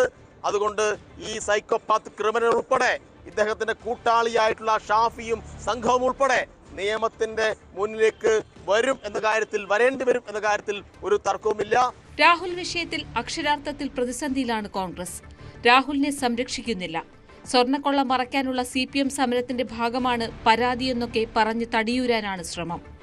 മാർക്സിസ്റ്റ് പാർട്ടി ഉണ്ടാക്കിയെടുക്കുന്ന ഒരു കെണിയാണ്. തെരഞ്ഞെടുപ്പുമായി ബന്ധപ്പെട്ടുകൊണ്ട് അയ്യപ്പന്റെ സന്നിധിയിൽ നിന്നും മോഷണം നടത്തിയിട്ട് ആ മോഷണവുമായി ബന്ധപ്പെട്ടുകൊണ്ട് ഇന്ന് നിരവധി നേതാക്കന്മാർ ജയിലിൽ കിടക്കുകയാണ്. ജയിലിൽ കിടക്കുന്ന അവസരത്തിൽ ഇതൊക്കെ ഒന്ന് വഴി മാറ്റിവിടുന്നതിന് വേണ്ടി ഒരു പുതിയ തന്ത്രം മെനഞ്ഞിരിക്കുകയാണ്. ആ കാര്യങ്ങളൊക്കെ നേരത്തെ പറഞ്ഞിട്ടുണ്ട്. ഇന്നലെ ഞാൻ തിരുവനന്തപുരത്ത് ഇതേ ചോദ്യത്തിനൊക്കെ ഉത്തരം പറഞ്ഞതാണ്. ഒരു പുതുമയില്ല. രാഹുലിനെതിരെ ആക്ഷേപം ഉയർന്നപ്പോൾ തന്നെ അദ്ദേഹത്തെ കോൺഗ്രസ് പാർട്ടിയിൽ നിന്നും നിയമസഭാ പാർട്ടിയിൽ നിന്നും സസ്പെൻഡ് ചെയ്തിട്ടുണ്ട്. നിയമത്തിൻ്റെ വഴിക്ക് പോകട്ടെ എന്ന് ഞങ്ങളെല്ലാവരും പറഞ്ഞിട്ടുണ്ട്. ഇങ്ങനെയൊക്കെ പറയുമ്പോഴും കോൺഗ്രസിൽ തന്നെ രാഹുലിന്റെ കാര്യത്തിൽ വ്യത്യസ്ത അഭിപ്രായമുണ്ട്. രാഹുലിനെതിരെ ശക്തമായ തെളിവുകൾ ഉണ്ടാവുകയും അറസ്റ്റിലേക്ക് കടക്കുകയും ചെയ്താൽ കോൺഗ്രസ് വീണ്ടും പ്രതിരോധത്തിലാകും. അപ്പോൾ കൂടുതൽ നടപടിയും എടുക്കേണ്ടി വരും. തെരഞ്ഞെടുപ്പ് രംഗത്ത് രാഹുൽ വിഷയം വലിയ തിരിച്ചടിയായി മാറുമെന്ന ഭയവും കോൺഗ്രസിനെ അലട്ടുന്നു. ന്യൂസ് 18 തിരുവനന്തപുരം. ഇതുമായി ബന്ധപ്പെട്ട ഏറ്റവും പുതിയ വാർത്തയിലേക്ക്. ഇപ്പോൾ രാഹുൽ മാങ്കൂട്ടത്തിനെതിരെ പരാതി നൽകിയ യുവതിയുടെ രഹസ്യമൊഴി രേഖപ്പെടുത്തുകയാണ്. Neyyattinkara judicial first class magistrate കോടതി 7 മൊഴി രേഖപ്പെടുത്തുന്നത്. വിവരങ്ങളുമായി ഡാൻ കുര്യൻ. ഡാൻ, അതോടുകൂടി കേസിന്റെ ഒരു പ്രധാനപ്പെട്ട ഘട്ടത്തിലേക്ക് രഹസ്യമൊഴി എടുക്കുന്നതോടുകൂടി കടക്കുകയല്ലേ? തീർച്ചയായിട്ടും ഇതിൽ എടുത്തു പറയേണ്ട കാര്യം, ഇന്നലെ തിരുവനന്തപുരം റൂറൽ ജില്ലാ പോലീസ് മേധാവിക്ക് 4 മണിക്കൂറിലേറെ നീണ്ട് യുവതി നൽകിയ മൊഴി തന്നെയാണ് ഇന്ന് ഈ മജിസ്ട്രേറ്റിന് മുമ്പിൽ, നെയ്യാറ്റിൻകര ജുഡീഷ്യൽ മജിസ്ട്രേറ്റിന് മുമ്പിൽ ആവർത്തിക്കുന്നതെങ്കിൽ കാര്യങ്ങൾ മറ്റൊരു തരത്തിലേക്ക് മാറും. രാഹുലിന് അത് കൂടുതൽ പ്രതിസന്ധി സൃഷ്ടിക്കുമെന്നാണ് അറിയാൻ കഴിയുന്നത്. അങ്ങനെയെങ്കിൽ ഈ കേസിൻ്റെ നിയമസാധുത ഉറപ്പാക്കുന്ന ഘട്ടത്തിലേക്ക് അന്വേഷണം എത്തുന്നു. അവിടെ ഈ 164 സ്റ്റേറ്റ്മെൻറ്റിൻ്റെ അടിസ്ഥാനത്തിലായിരിക്കും തുടർന്നുള്ള എല്ലാ നീക്കങ്ങളും. മാത്രമല്ല കോടതി തുടർന്ന് നൽകുന്ന നിർദ്ദേശങ്ങൾ ഈ കാര്യത്തിൽ സുപ്രധാനമായി മാറുകയും ചെയ്യുമെന്നാണ് മനസ്സിലാക്കാൻ കഴിയുന്നത്. അല്പസമയം മുമ്പാണ് ഇതുമായി ബന്ധപ്പെട്ട FIRലെ വിശദാംശങ്ങളടക്കം പുറത്തു വന്നിരിക്കുന്നത്. അവിടെ രാഹുൽ മാങ്കൂട്ടത്തിലെയും ഈ യുവതിക്ക് ഗർഭചിത്രം നടത്തുന്നതിനായി സഹായിച്ച രാഹുൽ മാങ്കൂട്ടത്തിൻ്റെ സുഹൃത്തിനെയും അടക്കം കുറിച്ച് വിശദമായ പരാമർശങ്ങളുണ്ട്, ഗുരുതരമായ പരാമർശങ്ങളുണ്ട്. ആ പരാമർശങ്ങൾ അതുപോലെ രഹസ്യമൊഴിയിൽ ആവർത്തിക്കുന്ന ഒരു സാഹചര്യം ഉണ്ടായാൽ അത് ഈ കേസിൻ്റെ അന്വേഷണത്തിൽ ഏറ്റവും നിർണായകമായി മാറും. അങ്ങനെയെങ്കിൽ തുടർ നീക്കങ്ങൾക്ക് അന്വേഷണ സംഘം വൈകില്ല എന്ന വിവരങ്ങളാണ് ലഭിക്കുന്നത്. അതിൻ്റെ ഭാഗമായാണ് ഇത്തരമൊരു നീക്കത്തിലേക്ക് ഇപ്പോൾ അന്വേഷണ സംഘം തന്നെ കടക്കുകയും ചെയ്തിരിക്കുന്നത്. ഒരുപക്ഷെ ഇന്നലെ ഈ റൂറൽ എസ്പിയുടെ നേതൃത്വത്തിലുള്ള പോലീസ് സംഘം ഇന്ന് തന്നെ ഈ രഹസ്യമൊഴി എടുക്കുന്നതിന് വേണ്ടിയുള്ള നടപടിക്രമങ്ങൾ ആരംഭിച്ചിരുന്നു എന്ന് വേണം മനസ്സിലാക്കാൻ. അതിൻ്റെ ഭാഗമായിട്ടാണ് അല്പസമയം മുമ്പ് യുവതി നെയ്യാറ്റിങ്കര മജിസ്ട്രേറ്റിന് മുമ്പിൽ, ജുഡീഷ്യൽ മജിസ്ട്രേറ്റിന് മുമ്പിലെത്തി ഈ മൊഴി നൽകാൻ തുടങ്ങിയിരിക്കുന്നത് എന്ന വിവരമാണ് ലഭിക്കുന്നത്. രഹസ്യമൊഴിയിലെ പരാമർശങ്ങളായിരിക്കും നിയമപരമായി കോടതിയിൽ രാഹുൽ മാങ്കൂട്ടത്തിൻ്റെ ഈ കേസിൽ ഏത് തരത്തിൽ ശിക്ഷിക്കപ്പെടും, അല്ലെങ്കിൽ ഏത് തരത്തിൽ രാഹുൽ മാങ്കൂട്ടത്തിന് നിയമം കുരുക്കായി മാറുമെന്ന കാര്യത്തിൽ നിർണായകമായി മാറാൻ പോകുന്നത് ഈ രഹസ്യമൊഴിയായിരിക്കും. ഡാൻ കുര്യനാണ് വിവരങ്ങൾ നൽകിയത്. പരാതിക്കാരിയുടെ രഹസ്യമൊഴി രേഖപ്പെടുത്തുകയാണ് ഇപ്പോൾ Neyyattinkara judicial first class magistrate കോടതിയിൽ. വളരെ നിർണായകമായൊരു ഘട്ടത്തിലാണ് എത്തി നിൽക്കുന്നത്. മജിസ്ട്രേറ്റിന് മുന്നിൽ ആ മൊഴി രേഖപ്പെടുത്തുന്നതോടെ അതൊരു നിയമപരമായ രേഖയായി മാറുകയാണ്. പരാതിക്കാരി ഈ പരാതിയിൽ ഉറച്ചു നിൽക്കുന്നു എന്ന കോടതിയെ കൂടി ബോധ്യപ്പെടുത്തുകയാണ്. മറ്റു വാർത്തകളിലേക്ക് പോകാം. വിദേശത്തേക്ക് പോകാൻ കൊച്ചി വിമാനത്താവളത്തിലെത്തിയ MES പ്രസിഡന്റ് ഡോക്ടർ ഫസൽ ഗഫൂറിനെ തടഞ്ഞു. ED MES ട്രസ്റ്റുമായി ബന്ധപ്പെട്ട സാമ്പത്തിക ഇടപാടുകളിൽ ഫസൽ ഗഫൂറിനെതിരെ അന്വേഷണം നടത്തുന്ന സാഹചര്യത്തിലാണ് തടഞ്ഞത്. വിദേശയാത്രയുള്ളതിനാൽ ഹാജരാകാനാവില്ലെന്ന് ഫസൽ ഗഫൂർ അറിയിച്ചിരുന്നു. വിദേശയാത്രയ്ക്കായി വിമാനത്താവളത്തിലെത്തിയപ്പോൾ നോട്ടീസ് ഉണ്ടെന്ന് പറഞ്ഞ് യാത്ര തടഞ്ഞു എന്നാണ് ഇപ്പോൾ ഫസൽ ഗഫൂർ വിശദീകരിക്കുന്നത്. കഴിഞ്ഞ ദിവസം രാത്രിയിലാണ് നെടുമ്പാശ്ശേരി വിമാനത്താവളത്തിൽ വെച്ച് ED ഡോക്ടർ ഫസൽ ഗഫൂറിനെ ചോദ്യം ചെയ്യാനായി കൊണ്ടുപോയത്. മണിക്കൂറുകൾക്ക് ശേഷം അദ്ദേഹത്തെ വിട്ടയക്കുകയും ചെയ്തു. മുൻപ് കോഴിക്കോട് നടന്ന ഒരു ഭൂമി ഇടപാടുമായി ബന്ധപ്പെട്ട പ്രശ്നമാണ്, അല്ലെങ്കിൽ അതേ തുടർന്നുള്ള പരാതിയാണ് EDയുടെ ചോദ്യം ചെയ്യലിന് കാരണമായിട്ടുള്ളത്. ഫസൽ ഗഫൂർ അടക്കമുള്ള ഡോക്ടർമാരുടെ ഒരു സംഘം കോഴിക്കോട് ഒരു മൾട്ടി സ്പെഷ്യാലിറ്റി ആശുപത്രി തുടങ്ങാൻ ലക്ഷ്യമിട്ട് ഫെയർ ഡീൽ ട്രസ്റ്റ് എന്നൊരു സംഘടന രൂപീകരിച്ചു. അതിൻ്റെ പേരിൽ 5 ഏക്കർ ഭൂമി വാങ്ങുകയും ചെയ്തു. എന്നാൽ ആ പദ്ധതി യാഥാർത്ഥ്യമായില്ല. ഇതിൽ പണം മുടക്കിയ 2 ഡോക്ടർമാർ പോലീസിൽ പരാതി നൽകി. പക്ഷേ ആ പരാതി പോലീസ് കാര്യമായിട്ട് അന്വേഷിക്കുകയോ അല്ലെങ്കിൽ അതിൽ നടപടി ഉണ്ടാവുകയോ ചെയ്തില്ല. പിന്നാലെ അവർ ഹൈക്കോടതിയെ സമീപിച്ചു, ഒപ്പം EDക്കും പരാതി നൽകി. ഈ പരാതിയിലാണ് ഇപ്പോൾ EDയുടെ അന്വേഷണം നടക്കുന്നത്. ഇതിൻ്റെ ഭാഗമായി ഫസൽ ഗഫൂറിനെ മുൻപ് ED വിളിപ്പിച്ചിരുന്നു, കാര്യങ്ങൾ ചോദിച്ചിരുന്നു. അതിന് പിന്നാലെ തന്നെ അദ്ദേഹത്തോട് ഇന്ന ദിവസം കൊച്ചിയിലെത്തി ചോദ്യം ചെയ്യലിന് വിധേയനാകണമെന്നും ആവശ്യപ്പെട്ടു. പക്ഷേ മുൻപ് തീരുമാനിച്ച ഒരു വിദേശയാത്ര ഉള്ളതുകൊണ്ട് സാധിക്കില്ല എന്നായിരുന്നു ഫസൽ ഗഫൂറിൻ്റെ നിലപാട്. തുടർന്ന് ED അദ്ദേഹത്തിന് യാത്രാവിലക്കും ഏർപ്പെടുത്തിയിരുന്നു. എന്നാൽ യാത്രാവിലക്ക് ഏർപ്പെടുത്തിയത് അറിഞ്ഞില്ല എന്നാണ് ഫസൽ ഗഫൂറിൻ്റെ ഓഫീസ് പറയുന്നത്. അങ്ങനെയാണ് ഈ യാത്രാവിലക്ക് നിലനിൽക്കെ ഓസ്ട്രേലിയയിലേക്ക് പോകാനിരുന്ന ഫസൽ ഗഫൂറിനെ നെടുമ്പാശ്ശേരി വിമാനത്താവളത്തിൽ വെച്ച് EDയുടെ സംഘം ചോദ്യം ചെയ്യാനായി കൊണ്ടുപോയത്. എന്നാണെങ്കിലും അദ്ദേഹത്തെ മണിക്കൂറുകൾക്ക് ശേഷം വിട്ടയച്ചു. പക്ഷേ വീണ്ടും ED ചോദിച്ച കാര്യങ്ങൾക്ക് മറുപടിയുമായി രേഖകളുമായി ഹാജരാകേണ്ടതുണ്ട്. അടുത്ത ദിവസം തന്നെ EDയുടെ ഓഫീസിലെത്തി ഇക്കാര്യങ്ങൾ ബോധിപ്പിക്കുമെന്നാണ് ഫസൽ ഗഫൂറിന്റെ ഓഫീസ് അറിയിച്ചിരിക്കുന്നത്. മലപ്പുറത്ത് നിന്നും CV അനുമോദ്, ന്യൂസ് 18. സെനിയാർ ചുഴലിക്കാറ്റിന്റെ ആശങ്ക ഒഴിഞ്ഞതോടെ ബംഗാൾ ഉൾക്കടലിൽ പുതിയ ചുഴലിക്കാറ്റ് ഡിറ്റുവ രൂപപ്പെട്ടു. ശ്രീലങ്കൻ തീരത്തിന് മുകളിലായി സ്ഥിതി ചെയ്തിരുന്ന അതീവ ന്യൂനമർദ്ദമാണ് ചുഴലിക്കാറ്റായി ശക്തി പ്രാപിച്ചത്. നവംബർ 30ഓടെ ഡിറ്റ്വ വടക്കൻ തമിഴ്നാട്, പുതുച്ചേരി, തെക്കൻ ആന്ധ്രാപ്രദേശ് തീരങ്ങളെ ബാധിക്കാനിടയുണ്ട്. ഇവിടങ്ങളിൽ തീവ്ര മഴയ്ക്ക് സാധ്യതയെന്നാണ് മുന്നറിയിപ്പ്. പുതുച്ചേരിയിലും തമിഴ്നാട്ടിലെ 7 ജില്ലകളിലും NDRF, SDRF സംഘങ്ങളെ വിന്യസിച്ചതായി സർക്കാർ അറിയിച്ചു. അതീവ ജാഗ്രതാ മുന്നറിയിപ്പാണുള്ളത്. ഡിറ്റ്വ കേരളത്തിന് ഭീഷണിയാകില്ലെന്നാണ് സൂചന. ഹോങ്കോങ്ങിലെ തായ്പോ ജില്ലയിൽ പാർപ്പിട സമുച്ചയത്തിന് തീപിടിച്ച് മരിച്ചവരുടെ എണ്ണം 100 കവിഞ്ഞു. മരണസംഖ്യ ഇനിയും ഉയർന്നേക്കുമെന്നാണ് വിവരം. 300ഓളം പേരെ കാണാനില്ല. നിരവധി പേർ കെട്ടിടത്തിനുള്ളിൽ കുടുങ്ങിക്കിടക്കുന്നതായും വിവരമുണ്ട്. വാങ് ഫു കോട്ട് ഹൗസിംഗ് കോംപ്ലക്സിലെ 32 നില കെട്ടിടത്തിലെ 7ഓളം ബ്ലോക്കുകളിൽ ഇന്നലെ തീ പടർന്നു എന്നാണ് നിഗമനം. വാഷിംഗ്ടണിൽ നാഷണൽ ഗാർഡ്സിന് നേരെ വെടിയുതിർത്തത് അഫ്ഗാനിൽ CIA വേണ്ടി പ്രവർത്തിച്ച ഏജന്റ് റഹ്മാനുള്ള ലഖൻവാൽ എന്ന ഇയാൾ അമേരിക്കയ്ക്ക് വേണ്ടി അഫ്ഗാനിൽ വലിയ പ്രവർത്തനങ്ങൾ നടത്തിയിരുന്നു. തുടർന്ന് ബൈഡൻ ഭരണകൂടത്തിന്റെ താൽപര്യത്തിലാണ് അമേരിക്കയിലേക്ക് കുടിയേറിയതെന്നാണ് FBI ഉദ്യോഗസ്ഥർ അറിയിക്കുന്നത്. അക്രമിയുടെ വെടിയേറ്റ US നാഷണൽ ഗാർഡ് സൈനിക മരണത്തിന് കീഴടങ്ങി. 20-കാരിയായ സാറ ബെക്സ്റ്റോമാണ് മരിച്ചത്. ഒപ്പം വെടിയേറ്റ സൈനികൻ ആൻഡ്രൂ വോൾഫ് ഗുരുതരാവസ്ഥയിൽ തുടരുകയാണ്. അതേസമയം അഫ്ഗാനിൽ നിന്നുള്ള കുടിയേറ്റ അപേക്ഷകളെല്ലാം അമേരിക്ക മരവിപ്പിച്ചു. കർണാടക കോൺഗ്രസിൽ അധികാര തർക്കം മുറുകുന്നു. മുഖ്യമന്ത്രി സ്ഥാനം വിട്ടു നൽകേണ്ട എന്ന ഉറച്ച നിലപാടിലാണ് സിദ്ധരാമയ്യ. വാക്ക് പാലിക്കണമെന്നും മുഖ്യമന്ത്രി പദം തനിക്ക് തന്നെ വേണമെന്നും DK ശിവകുമാർ നിലപാട് കടുപ്പിച്ചതോടെ വെട്ടിലായിരിക്കുകയാണ് കോൺഗ്രസ്. പ്രശ്നപരിഹാരത്തിനായി സിദ്ധരാമയ്യയെയും DK ശിവകുമാറിനെയും കോൺഗ്രസ് ഉടൻ ഡൽഹിയിലേക്ക് വിളിപ്പിക്കും.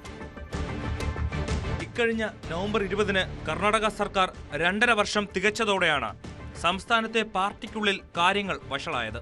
സർക്കാരിന്റെ ആദ്യ പകുതിയിൽ മുഖ്യമന്ത്രി സ്ഥാനം സിദ്ധരാമയ്യയ്ക്കും രണ്ടാം പകുതിയിൽ DK ശിവകുമാറിനും നൽകാമെന്നായിരുന്നു തെരഞ്ഞെടുപ്പ് വിജയത്തിന് ശേഷമുള്ള ഒത്തുതീർപ്പ്.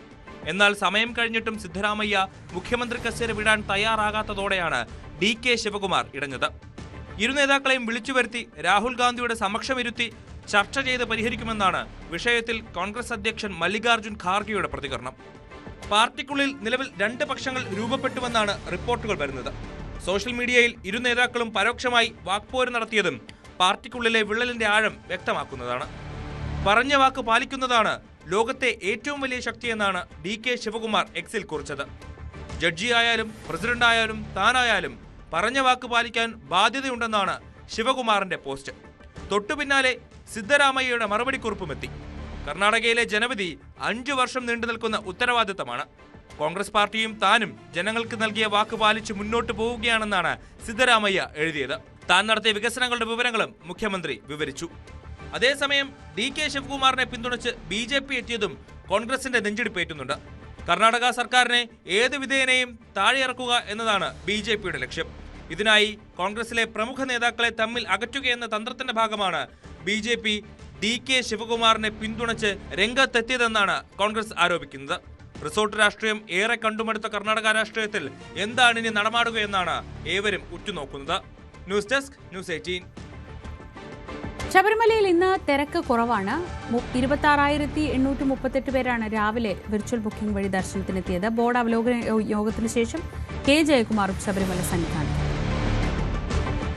സന്നിധാനത്ത് രാവിലെ നേരിയ ഭക്തജന തിരക്കിൽ കുറവുണ്ടായെങ്കിലും പിന്നീട് തീർത്ഥാടകരുടെ എണ്ണം വർദ്ധിക്കുന്നതാണ് നമ്മൾ കാണുന്നത്. കഴിഞ്ഞ ദിവസങ്ങളിലെല്ലാം തന്നെ 1 ലക്ഷത്തോളം തീർത്ഥാടകർ ഓരോ ദിവസവും എത്തി എന്നാണ് കണക്ക്. കഴിഞ്ഞ ദിവസമാണ് 10 ലക്ഷത്തിൽ പരം തീർത്ഥാടകർ 11 ലക്ഷത്തോളം തീർത്ഥാടകർ സന്നിധാനത്ത് എത്തി എന്ന കണക്ക് ദേവസ്വം ബോർഡ് പുറത്തുവിടുന്നത് ഇന്നലെയായിരുന്നു. ഇന്നും രാവിലെ മുതൽ തന്നെ ഓരോ മണിക്കൂറിലും 5000-ൽ കൂടുതൽ പേർ എത്തുന്നതായാണ് വിവരം. തീർത്ഥാടകർക്ക് സൗകര്യങ്ങൾ ഏർപ്പെടുത്തുന്നു എന്നാണ്, സൗകര്യത്തോടെയാണ് ദർശനം നടത്തുന്നതെന്ന് ഇന്നലെ K ജയകുമാർ പറഞ്ഞിരുന്നു. അത്യാവശ്യം ചെറുതായിട്ടുള്ള തിരക്കുണ്ടായിരുന്നു. എപ്പോഴാണ് പുറപ്പെട്ടത്? മുംബൈയിൽ നിന്ന് പുറപ്പെട്ടപ്പോഴാണ് ഞങ്ങൾ രാത്രി 2 മണിയപ്പോൾ കഴിഞ്ഞു. തീർത്ഥാടകർ പറഞ്ഞു വലിയ തിരക്കില്ലാതെ എത്താൻ സാധിച്ചു എന്നുള്ള വിവരമാണ് ലഭിക്കുന്നത്. അതുപോലെ കുട്ടികളുമായും പ്രായമേറിയവരും എല്ലാം തന്നെ സുഗമമായ രീതിയിൽ ദർശനം നടത്താനുള്ള സൗകര്യങ്ങൾ ഏർപ്പെടുത്തിയിട്ടുണ്ട്. ഞങ്ങൾ 3 മണിക്ക് കയറിയായിരുന്നു പമ്പയിൽ നിന്ന്. 7 മണിയും പറ്റി. അവിടെ തിരക്കുണ്ടായിരുന്നു, ഇവിടെ മാത്രം നടപ്പന്തൽ തിരക്കുണ്ടായിരുന്നു. സുഖമായിരുന്നു. ഇല്ല നടപ്പന്തൽ മാത്രം കുറച്ച് തിരക്കുണ്ടായിരുന്നു. ഇല്ല, നിലയ്ക്കൽ വണ്ടി ഞങ്ങൾ മറ്റേ ട്രാവലറിൽ വന്ന്, അപ്പോൾ അവിടെ തന്നെ ആളുകളെ ഇറക്കിയിട്ട് അവിടുന്ന് ബസ്സിന് വന്നു. കുഴപ്പമൊന്നുമില്ല, സുഗമമായ ദർശനമാണ് എന്നാണ് എല്ലാവരും പറയുന്നത്. കുഴപ്പമില്ല, വളരെ സ്പീഡായി. ഞാൻ കോഴിക്കോട് എത്ര സമയത്ത് മുംബൈയിൽ കയറാൻ? മുംബൈയിൽ നിന്ന് ഒരു 3 മണിക്കൂർ കൊണ്ട് എത്തിപ്പെട്ടു. എല്ലാം ചെയ്തു തരുന്നുണ്ട്, ഒരു പ്രശ്നവുമില്ല. വെള്ളം എല്ലാം വഴിയിൽ, വെള്ളം ബിസ്ക്കറ്റുകളെല്ലാം തന്ന് നമ്മൾ വളരെ സന്തോഷമായിട്ടുണ്ട്. സുഖമായിരുന്നു. ഇത്തിരി തിരക്കിൻ്റെ ഒരു ഇത് മാത്രമേ ഉള്ളൂ, കുഴപ്പമില്ല. ഈ നടപ്പന്തലിൻ്റെ താഴത്ത് കുറച്ച് ക്യൂ ഉണ്ടായി. അതുവരെ കുഴപ്പമുണ്ടായി. ഇല്ല തിരക്ക് വലിയ തോതിലില്ല, സുഗമമായി എത്താൻ സാധിക്കുന്നു എന്നാണ് ഇപ്പോൾ തീർത്ഥാടകർ പറയുന്നത്. അതേസമയം തീർത്ഥാടകരെ ചൂഷണം ചെയ്യുന്ന തരത്തിലുള്ള ഏതെങ്കിലും നടപടികൾ ഉണ്ടാവുന്നതിന് വിവിധ ഡിപ്പാർട്ട്മെൻറ്റുകൾ സ്ക്വാഡുകൾ രൂപീകരിച്ചിട്ടുണ്ട്. അതുപ്രകാരം എക്സൈസിൻ്റെ 162 കേസുകൾ രജിസ്റ്റർ ചെയ്തിട്ടുണ്ട്. അതുപോലെ ലഹരി പദാർത്ഥങ്ങൾ ഉപയോഗിച്ചുമായി ബന്ധപ്പെട്ട കേസുകളുണ്ട്. അതോടൊപ്പം അളവ് തൂക്കത്തിൽ വ്യത്യാസം വരുത്തുകയോ വൃത്തിഹീനമായ സാഹചര്യങ്ങളിൽ ആഹാരം കൊടുക്കുകയോ ചെയ്യുന്ന സാഹചര്യം ഉണ്ടാകാതിരിക്കാനുള്ള ജാഗ്രതയുമുണ്ട്. അതിനുവേണ്ടിയും സ്ക്വാഡുകൾ സന്നദ്ധരാണ്. അവർ എല്ലാം തന്നെ ഇപ്പോൾ 30,000 രൂപ പിഴ ഇന്നലെ ഈടാക്കി എന്നാണ് പുതിയ വിവരം. ഏതായാലും നടവരവിലും കഴിഞ്ഞ ദിവസം നമ്മൾ പറഞ്ഞ പോലെ നടവരവിലും വലിയ തോതിലുള്ള വർധന ഉണ്ടായി എന്നാണ് കണക്കുകൾ. ഏതായാലും സുഗമമായ രീതിയിൽ ദർശനം പുരോഗമിക്കുകയാണ് സന്നിധാനത്ത്. സജീവ് സേവാരിയാണ് വിവരങ്ങൾ നൽകിയത്. ശബരിമല സ്പോട്ട് ബുക്കിംഗിൽ കോടതി നിർദ്ദേശങ്ങൾ കർശനമായി നടപ്പാക്കുമെന്ന് Devaswom president K Jayakumar. Booking ഇല്ലാതെ ആളുകൾ എത്തുന്നത് കർശനമായി നിയന്ത്രിക്കും. അന്നദാന സദ്യ നടപ്പാക്കാനുള്ള പ്രായോഗിക ബുദ്ധിമുട്ടുകൾ നാളത്തെ ബോർഡ് യോഗത്തിൽ വീണ്ടും ചർച്ച ചെയ്യുമെന്നും കെ ജയകുമാർ പറഞ്ഞു. പോലീസിൻ്റെ നിയന്ത്രണത്തിൽ കുറച്ചുകൂടെ മാറ്റങ്ങൾ വരും, അത് ശ്രീജിത്തിന് അറിയാം. അതുകൊണ്ടാണ് ഇന്നലെ നമ്മൾ എരുമേലിയിലും അത് കുറച്ച് കർശനമായിട്ട് തന്നെ പറഞ്ഞത്. കാനനപാത വഴി അനധികൃത പാതകളിലൂടെ വരാൻ പാടില്ല. പിന്നെ നിയന്ത്രണത്തിൽ കോടതി തന്നെ ചില പറഞ്ഞിട്ടുണ്ട്. അതായത് ഒരു ഗ്രൂപ്പ് വരുമ്പോൾ ഗ്രൂപ്പ് ലീഡറുടെ അയാൾക്ക് ബുക്കിംഗ് ഉണ്ടാവും, അയാളുടെ കൂടെ 30 പേരുണ്ടാവും, എല്ലാവരുടെയും നോക്കുന്നില്ലയോ എന്ന് നമുക്ക് അറിഞ്ഞുകൂടാ. അങ്ങനെയൊക്കെ പലതരത്തിൽ വരുന്നുണ്ട്. പിന്നെ KSRTC ബസ്സുകളിൽ നിലയ്ക്കലിൽ നിന്ന് ആളുകൾ ദൂരെ നിന്ന് വന്നിട്ട് പമ്പയിൽ ഇറങ്ങുന്നവർക്ക് ബുക്കിംഗ് ഉണ്ടോ ഇല്ലെന്ന് ആരും നോക്കുന്നില്ല. ബുക്കിംഗ് ഇല്ലാത്തവർ പമ്പയിൽ വരും, അവരെങ്ങനെയെങ്കിലുമൊക്കെ ഇതിൻ്റെ ഇടയിൽ കൂടെ അങ്ങ് കയറുന്നുണ്ടാവും. അപ്പോൾ ഇങ്ങനെ പല ഘട്ടങ്ങളിലൂടെ കുറച്ചുകൂടെ നിയന്ത്രണങ്ങൾ നമുക്ക് ചെയ്യാൻ പറ്റുമെങ്കിൽ, ഇപ്പോൾ കോടതി വളരെ കൃത്യമായിട്ട് പറഞ്ഞിരിക്കുകയാണ്, പ്രയർ ബുക്കിംഗ് ഇല്ലാതെ ചെക്ക് ചെയ്യാതെ ആരെയും കയറ്റുന്നത്. അതനുസരിച്ചിട്ട് നമുക്ക് പമ്പയിലും നിലയ്ക്കലിലും കുറച്ചുകൂടെ പോലീസിൻ്റെ പരിശോധന കുറച്ചുകൂടെ കർശനമാവും. കാരണം ആളുകൾ സഹകരിച്ചെങ്കിൽ മാത്രമേ നമുക്ക് എല്ലാവർക്കും ഭംഗിയായിട്ട് തൊഴാൻ പറ്റൂ. എല്ലാവരും കൂടെ ഒരുമിച്ച് വന്നാൽ പ്രശ്നങ്ങളുണ്ടാവും. ശബരിമല കാനനപാതയിൽ തീർത്ഥാടകന് ദേഹാസ്വാസ്ഥ്യം. പാലക്കാട് സ്വദേശി നീലേഷിനാണ് ദേഹാസ്വാസ്ഥ്യമുണ്ടായത്. കല്ലിടാംകുന്നിൽ വെച്ച് ഇന്ന് രാവിലെയായിരുന്നു സംഭവം. വനംവകുപ്പ് ജീവനക്കാർ 2 കിലോമീറ്റർ ചുമന്നാണ് തീർത്ഥാടകനെ ആശുപത്രിയിലേക്ക് മാറ്റിയത്.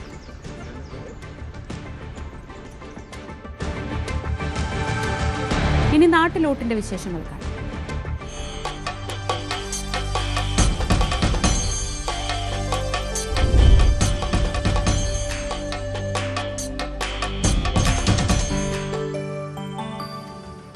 മലപ്പുറം പുലാമന്തോൾ പഞ്ചായത്തിലെ 22ാം വാർഡ് ഇടതുപക്ഷം ചെങ്കോട്ടയായി കണക്കാക്കുന്ന ഒരു വാർഡാണ്.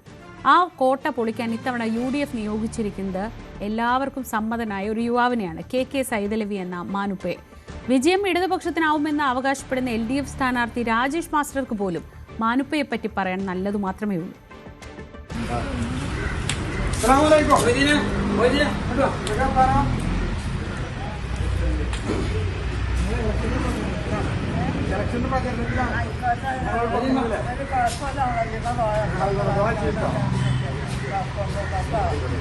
ശാരീരിക പരിമിതി ഒന്നിനും തടസ്സമല്ലെന്ന് തെളിയിക്കുകയാണ് പുലാമന്തോൾ പഞ്ചായത്തിലെ 22ാം വാർഡിലെ UDF സ്വതന്ത്ര സ്ഥാനാർത്ഥിയായ സൈതലവി. സൈതലവി ഇവിടുത്തുകാരൻ തന്നെയാണ്, പ്രചരണത്തിൻ്റെ തിരക്കിലാണ്. എന്താണ് തെരഞ്ഞെടുപ്പിൻ്റെ കാര്യങ്ങളൊക്കെ? ഉഷാറായിട്ട് പ്രചരണമൊക്കെ നടക്കുന്നുണ്ട്. ഞങ്ങൾ സ്ക്വാഡ് വർക്കിലാണ് ഇപ്പോൾ ഉള്ളത്.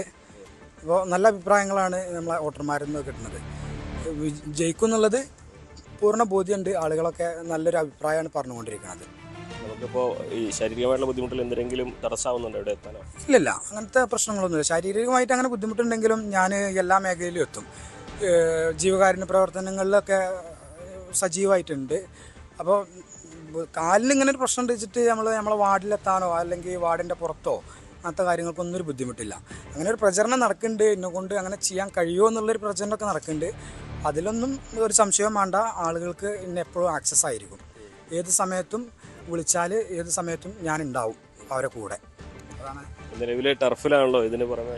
നിലവിലെ ടർഫിലാണ് ജോലി. അതുകൊണ്ടാണ് ഒന്നാമത് ഞാൻ എൻ്റെ സുഹൃത്തുക്കളൊക്കെ പാടെ ഇങ്ങനെ ഇലക്ഷനിൽ നിൽക്കണമെന്ന് ചോദിച്ചപ്പോൾ ടർഫിലാണ്. ടർഫ് പൊതുവേ രാത്രിയാണ് ഉണ്ടാവല്. രാത്രി ഉണ്ടാവുമ്പോൾ പകലൊക്കെ ഞാൻ ഫ്രീ ആണ്. ആ സമയത്തൊക്കെ അങ്ങനെ ആകുമ്പോൾ പഞ്ചായത്തിലൊക്കെ പോകാമെന്നുള്ള പ്ലാനൊക്കെ ആയപ്പാടെയാണ് സുഹൃത്തുക്കളും പറഞ്ഞത്. പിന്നെ പാർട്ടി പിന്നെ ഇങ്ങനൊരു ഭിന്നശേഷിക്കാരനായ എന്നെ ഒരു തദ്ദേശ തെരഞ്ഞെടുപ്പിൽ ഒരു വാർഡിൽ ഇന്നെ സ്ഥാനാർത്ഥിയാക്കിയതിൽ എനിക്ക് വളരെ സന്തോഷമാണ്, അഭിമാനം തോന്നുന്നു. ഇന്നെപ്പോലത്തെ ഇങ്ങനെ ഭിന്നശേഷിക്കാരായ ആളുകളെ ഇങ്ങനെ ഒരു സ്ഥാനാർത്ഥിയാക്കിയതിൽ. സത്യം പറഞ്ഞാൽ എല്ലാവർക്കും ഈ ഇങ്ങനത്തെ ഓരോ പ്രതിസന്ധി കുട്ടിക്കാലം മുതലുള്ളൊരു അവസ്ഥയാകുമ്പോൾ ആദ്യമൊക്കെ സ്കൂളിൽ പോകുമ്പോഴൊക്കെ നമ്മൾ പലതും കേട്ട് വിഷമിക്കും. പക്ഷേ ഇപ്പോൾ നമുക്ക് ഒരു സ്ഥാനാർത്ഥിയായിട്ട് നമ്മൾ അംഗീകരിക്കും എന്ന് പറയുമ്പോൾ എന്താണ് തോന്നുന്നത്? വളരെയധികം സന്തോഷമാണ്. മറ്റേത് എനിക്ക് ഇത്ര ഉള്ളൂ വന്നിട്ടുള്ളത്. മറ്റു പലർക്കും കാലില്ലാതെയും മറ്റു പല അവസ്ഥയിലുണ്ട്. ഇപ്പം ഞാൻ എന്താ ഇപ്പോൾ ദൈവത്തോട് അൽഹംദുലില്ലാ എന്ന് പറയാണ്. ഇത് ഇത്ര ഉള്ളൂ തന്നിട്ട്, ഇത് തന്നുകൊണ്ട് നമുക്ക് എല്ലാ മേഖലയിലും എത്താൻ കഴിയുന്നുണ്ട്. ഞാൻ എൻ്റെ അടിയിലുള്ള ആളുകളെല്ലാം ഞാൻ നോക്കുന്നത്, എന്നെക്കായും വയ്യാത്ത ആളുകളാണ് ഇഷ്ടംപോലെ ഉള്ളത്. അപ്പോൾ ഇത്ര ഉള്ളൂ നമുക്ക് തന്നിട്ട്, ഇന്നെക്കൊണ്ട് ഇത് വെച്ചിട്ട് ഈ കാര്യങ്ങളൊക്കെ ചെയ്യാൻ പറ്റുന്നുണ്ട്. അതുകൊണ്ട് അൽഹംദുലില്ലാ. LDFന്റെ ഒരു വലിയ കുത്തകപാടായിട്ടാണ് അവർ അവകാശപ്പെടുന്നത്. എല്ലാ വർഷവും എല്ലാ തവണയും അവർ വിജയിക്കുന്ന പാട്. എങ്ങനെ കാണുന്നു മത്സരത്തെ? അത് ഇപ്രാവശ്യം നല്ല മത്സരം ഉണ്ടാവും. അത് ലാസ്റ്റ് സമയത്ത് ഞാൻ ജയിക്കും എന്നുള്ളത് തന്നെയാണ് എൻ്റെ പ്രതീക്ഷ, പൂർണ്ണ പ്രതീക്ഷ. ജയിക്കും എന്നുള്ളത് തന്നെയാണ് എൻ്റെ വാർഡിലെ ആളുകൾ. അങ്ങനെയാണ് എനിക്കിപ്പോൾ ഇപ്പോഴത്തെ കിട്ടുന്ന റെസ്പോൺസ് അങ്ങനെയാണ്. ആളുകൾ എന്താ ഇപ്പോൾ നീലക്കുളമ്പെന്നായാലും നമ്മളെ പൂതാനിക്കുളമ്പെന്നായാലും കരിയമ്പറമ്പെന്നായാലും നമ്മളെ ഓടുപാറൊക്കെ ആയാലും അവിടെയൊക്കെ നമുക്ക് പ്രതീക്ഷയുണ്ട്. പ്രതീക്ഷകളാണ്, പൂർണ്ണ ബോധ്യമാണ് ഇപ്രാവശ്യം. അതൊരു എല്ലാ വാർഡും കുത്തകൊന്നല്ല, ആളുകൾ എന്താണോ തീരുമാനിക്കുന്നത് അതാണ്. പ്രാവശ്യം നമ്മൾ എന്തായാലും ജയിക്കും എന്നുള്ളതാണ്. ഏകദേശം ഇപ്പോൾ ഇത് രണ്ടാം റൗണ്ടാണ് തീരുന്നത്. രണ്ടാം റൗണ്ട് ഇപ്പം നടക്കുന്നത്. ഒന്നാം റൗണ്ട് ഏകദേശം കവർ ചെയ്തു, മൊത്തത്തിൽ കവർ ചെയ്തു. സ്വതന്ത്ര ചിഹ്നത്തിലായതുകൊണ്ട് എല്ലാവരും വോട്ടും കിട്ടുന്ന പ്രതീക്ഷ.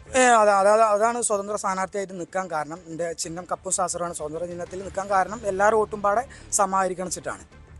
അതാണ് വളരെ ആത്മവിശ്വാസത്തോടെയാണ് ശൈലജയുടെ തെരഞ്ഞെടുപ്പ് പ്രചരണം മുന്നോട്ട് പോകുന്നത്.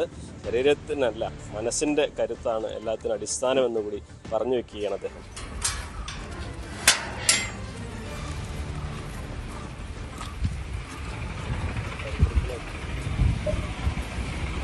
രാമന്തൂർ പഞ്ചായത്തിൽ 22ാം വാർഡിലെ സ്ഥാനാർത്ഥി രാജേഷ് മാസ്റ്റർ, പി രാജേഷാണ് ചേരുന്നത്. ആത്മവിശ്വാസത്തോടെ മത്സരിക്കാവുന്ന ഒരു മണ്ഡലമാണ്. എങ്ങനെയാണ് ഈ ഒരു വാർഡിൻ്റെ പ്രതീക്ഷ? അല്ല, ഈ കേരളത്തിലെ എല്ലാ ഇടതുപക്ഷ സ്ഥാനാർത്ഥികളും ആത്മവിശ്വാസത്തോടെ മത്സരിക്കുന്നു. കാരണം എന്താ വെച്ചാൽ ഇതൊരു രാഷ്ട്രീയ തെരഞ്ഞെടുപ്പ് എന്നാണ് എനിക്ക് കേരളത്തിലെ ഇടതുപക്ഷ സർക്കാർ എടുത്തിട്ടുള്ള, അതുപോലെ തന്നെ പഞ്ചായത്ത് ഭരണസമിതി നടപ്പാക്കിയിട്ടുള്ള പ്രവർത്തനങ്ങൾക്കൊരു വോട്ട് ഈ തെരഞ്ഞെടുപ്പിൽ എന്തായാലും ഉണ്ട്. അതിപ്പോൾ സ്ഥാനാർത്ഥി ആരായാലും ആ വോട്ട് ഇടതുപക്ഷ സ്ഥാനാർത്ഥികൾക്ക് കിട്ടും, അതിൽ യാതൊരു സംശയമില്ല. മറുവശത്ത് ഭിന്നശേഷിക്കാരനായ സ്ഥാനാർത്ഥിയാണ് UDFനോട് മത്സരിക്കുന്നത്. എങ്ങനെ കാണുന്നു മത്സരത്തെ? നല്ല മത്സരമായിട്ട് തന്നെയാണ് കാണുന്നത്. ഭിന്നശേഷി എന്നുള്ളത് അദ്ദേഹത്തിൻ്റെ ഒരു പരിമിതിയായിട്ട് കാണുന്നില്ല. ഭിന്നശേഷി ആയിട്ടുള്ള ഒരാളായിട്ട് പോലും ഒരു പൊതു സാമൂഹ്യ പ്രവർത്തനത്തിന് ഇറങ്ങുക എന്നുള്ളത് നമ്മൾ തീർച്ചയായിട്ടും അംഗീകരിക്കേണ്ട കാര്യമാണ്. ആ നിലയ്ക്ക് അദ്ദേഹത്തെ വളരെ ഇഷ്ടത്തോട് കൂടിയിട്ട്, വളരെ ബഹുമാനത്തോട് കൂടിയിട്ടാണ് കാണുന്നത്. എന്നാൽ ഈ തെരഞ്ഞെടുപ്പ് എന്ന് പറയുന്നത് വ്യക്തിപരമായിട്ടുള്ളൊരു പോരാട്ടമല്ല, രാഷ്ട്രീയ നിലപാടിൻ്റെയും അതുപോലെ തന്നെ ക്ഷേമ വികസന പ്രവർത്തനങ്ങൾ ചെയ്ത ഒരു സർക്കാരിൻ്റെ പ്രചരണ പ്രവർത്തനം കൂടിയായിട്ടാണ് ഞങ്ങളിതിനെ കാണുന്നത്. ആ നിലയ്ക്കാണ് ഇതൊരു രാഷ്ട്രീയ മത്സരമാണ്, അല്ലാതെ വ്യക്തിപരമായിട്ടുള്ള ഒരു തെരഞ്ഞെടുപ്പേ അല്ല. ഭൂരിപക്ഷം പ്രതീക്ഷിക്കുന്നു? കഴിഞ്ഞ പ്രാവശ്യം ലഭിച്ചൊരു ഭൂരിപക്ഷം ഉണ്ട്, അതിൽ കുറയാത്ത ഭൂരിപക്ഷം ഉണ്ടാവും എന്നാണ് പ്രതീക്ഷിക്കുന്നത്. സുവ്യക്തമായ നിലപാടാണ്, അഭിപ്രായങ്ങളാണ്, ഒപ്പം ആത്മവിശ്വാസവുമുണ്ട്. അതുകൊണ്ട് തന്നെ രാജേഷ് മാസ്റ്റർക്ക് വിജയത്തിൽ കുറഞ്ഞൊന്നും പ്രതീക്ഷിക്കുന്നില്ല. CV Anumod, news 18. മലപ്പുറം ഒതായി മനാഫ് കൊലക്കേസിൽ 1-ാം പ്രതി മാലങ്ങാടൻ ഷഫീഖ് കുറ്റക്കാരനെന്ന് മഞ്ചേരി അഡീഷണൽ ജില്ലാ സെഷൻസ് കോടതി.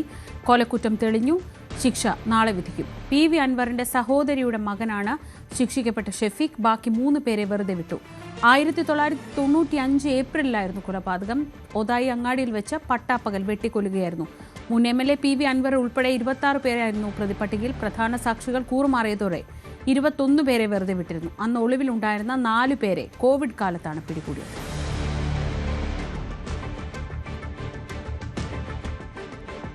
തിരുവനന്തപുരം കഴക്കൂട്ടത്ത് റെയിൽവേ മാലിന്യം തള്ളിയ സംഭവത്തിൽ അതൃപ്തി പ്രകടിപ്പിച്ച ഹൈക്കോടതി. മാലിന്യം തള്ളിയതിൽ 3 ആഴ്ചയ്ക്കകം റെയിൽവേ മറുപടി നൽകണമെന്നാണ് കോടതിയുടെ നിർദ്ദേശം. ഹൈക്കോടതി റെയിൽവേക്ക് നോട്ടീസ് അയച്ചു. മാലിന്യം നീക്കിയുവെന്ന് റെയിൽവേ ഡിവിഷണൽ മാനേജർ അറിയിക്കണം. 25 ടൺ മാലിന്യം റെയിൽവേ തള്ളിയതായി തദ്ദേശ സ്വയംഭരണ വകുപ്പ് സെക്രട്ടറി ഹൈക്കോടതിയെ അറിയിച്ചു. കോട്ടയം കാണമലയിൽ തീർത്ഥാടക വാഹനം നിയന്ത്രണം വിട്ട് മറിഞ്ഞ് അപകടം. പുലർച്ചെ 3 മണിയോടെയായിരുന്നു അപകടമുണ്ടായത്. വളവിൽ നിയന്ത്രണം വിട്ട ബസ് കൈവരിയിലേക്ക് ഇടിച്ചു കയറുകയായിരുന്നു. അപകടത്തിൽ 5 പേർക്ക് പരിക്കേറ്റു.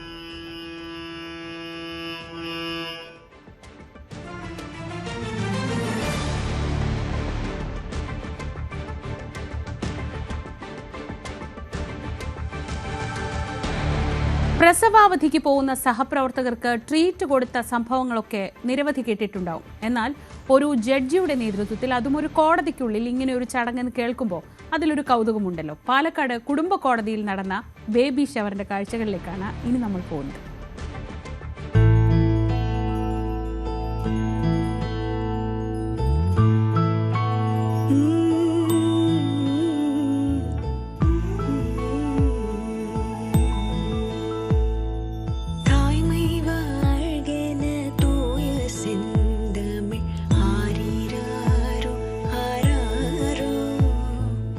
ജോലി കഴിഞ്ഞ് പുറത്തേക്കിറങ്ങിയ സഹപ്രവർത്തകർ പെട്ടെന്ന് തിരിച്ചു വന്ന് ഒരു കവർ നീട്ടിയപ്പോൾ ദർശന ഒന്നു പകച്ചു.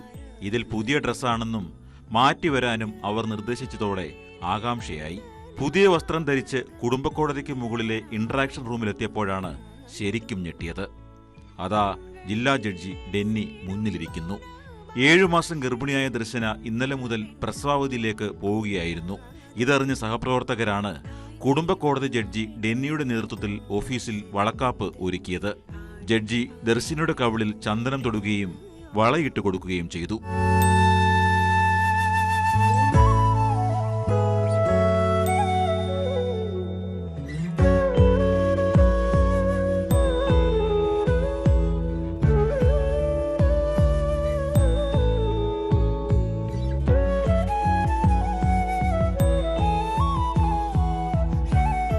തുടർന്ന് ഓരോ ജീവനക്കാരും തങ്ങളുടെ സഹപ്രവർത്തകയ്ക്ക് ഒരു കുടുംബാംഗം എന്ന നിലയിൽ മധുരം നൽകിയും കേക്ക് മുറിച്ചും ആഘോഷമൊരുക്കി. ഇവരുടെ സ്നേഹത്തിനു മുന്നിൽ കണ്ണു നിറഞ്ഞാണ് ദർശന ഓഫീസ് വിട്ടത്. കുടുംബക്കോടതിയിലെ ക്ലർക്കാണ് ദർശന. ദർശനയുടെ ഭർത്താവ് വിജേഷ് ജില്ലാ കോടതിയിലെ ജീവനക്കാരനുമാണ്.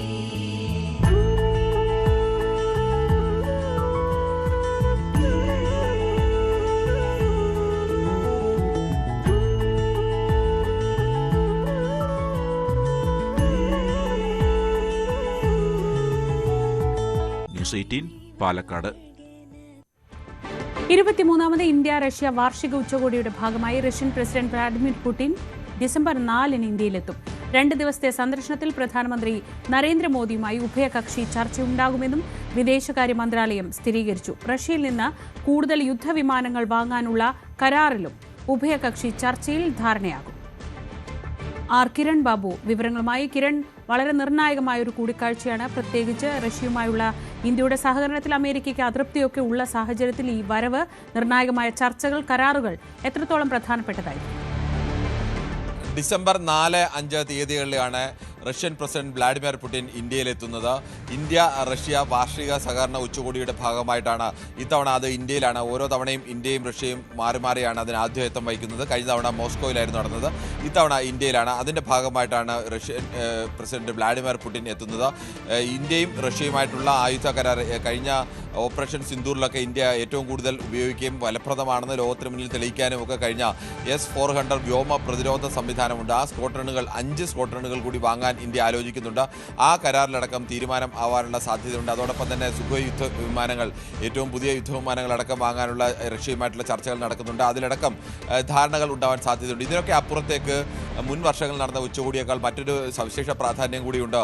യുക്രൈൻ റഷ്യ വാറിൻ്റെ പശ്ചാത്തലത്തിൽ American president Donald Trump India റഷ്യയിൽ നിന്ന് എണ്ണ വാങ്ങരുത് എന്ന്, ഇന്ത്യ റഷ്യയെ സഹായിക്കുകയാണ്, യുക്രൈൻ വാറിൽ റഷ്യയെ സഹായിക്കുകയാണ്, അത് എണ്ണ വാങ്ങിക്കൊണ്ടാണ് സഹായിക്കുന്നത്, അതുകൊണ്ട് ഇന്ത്യക്കെതിരെയുള്ള തീരുവയിലടക്കം ഉപരോധങ്ങൾ കൂടുതൽ ഏർപ്പെടുത്തും, അല്ലെങ്കിൽ ഇന്ത്യക്കെതിരെയുള്ള നീക്കം ശക്തമാക്കിക്കൊണ്ട് തന്നെ പലതവണ ഇന്ത്യക്ക് മുന്നറിയിപ്പ് നൽകിയതാണ്. അപ്പോഴൊക്കെയും ഇന്ത്യ ഏതെങ്കിലും തരത്തിൽ നിലപാട് മറിച്ചു പറഞ്ഞില്ലെങ്കിലും റഷ്യയിൽ നിന്ന് എണ്ണ വാങ്ങുന്ന നിലപാട് തുടരുകയായിരുന്നു ഉണ്ടായിരുന്നത്. ഇതിൽ അമേരിക്കയ്ക്ക് കടുത്ത അതൃപ്തിയുണ്ട്.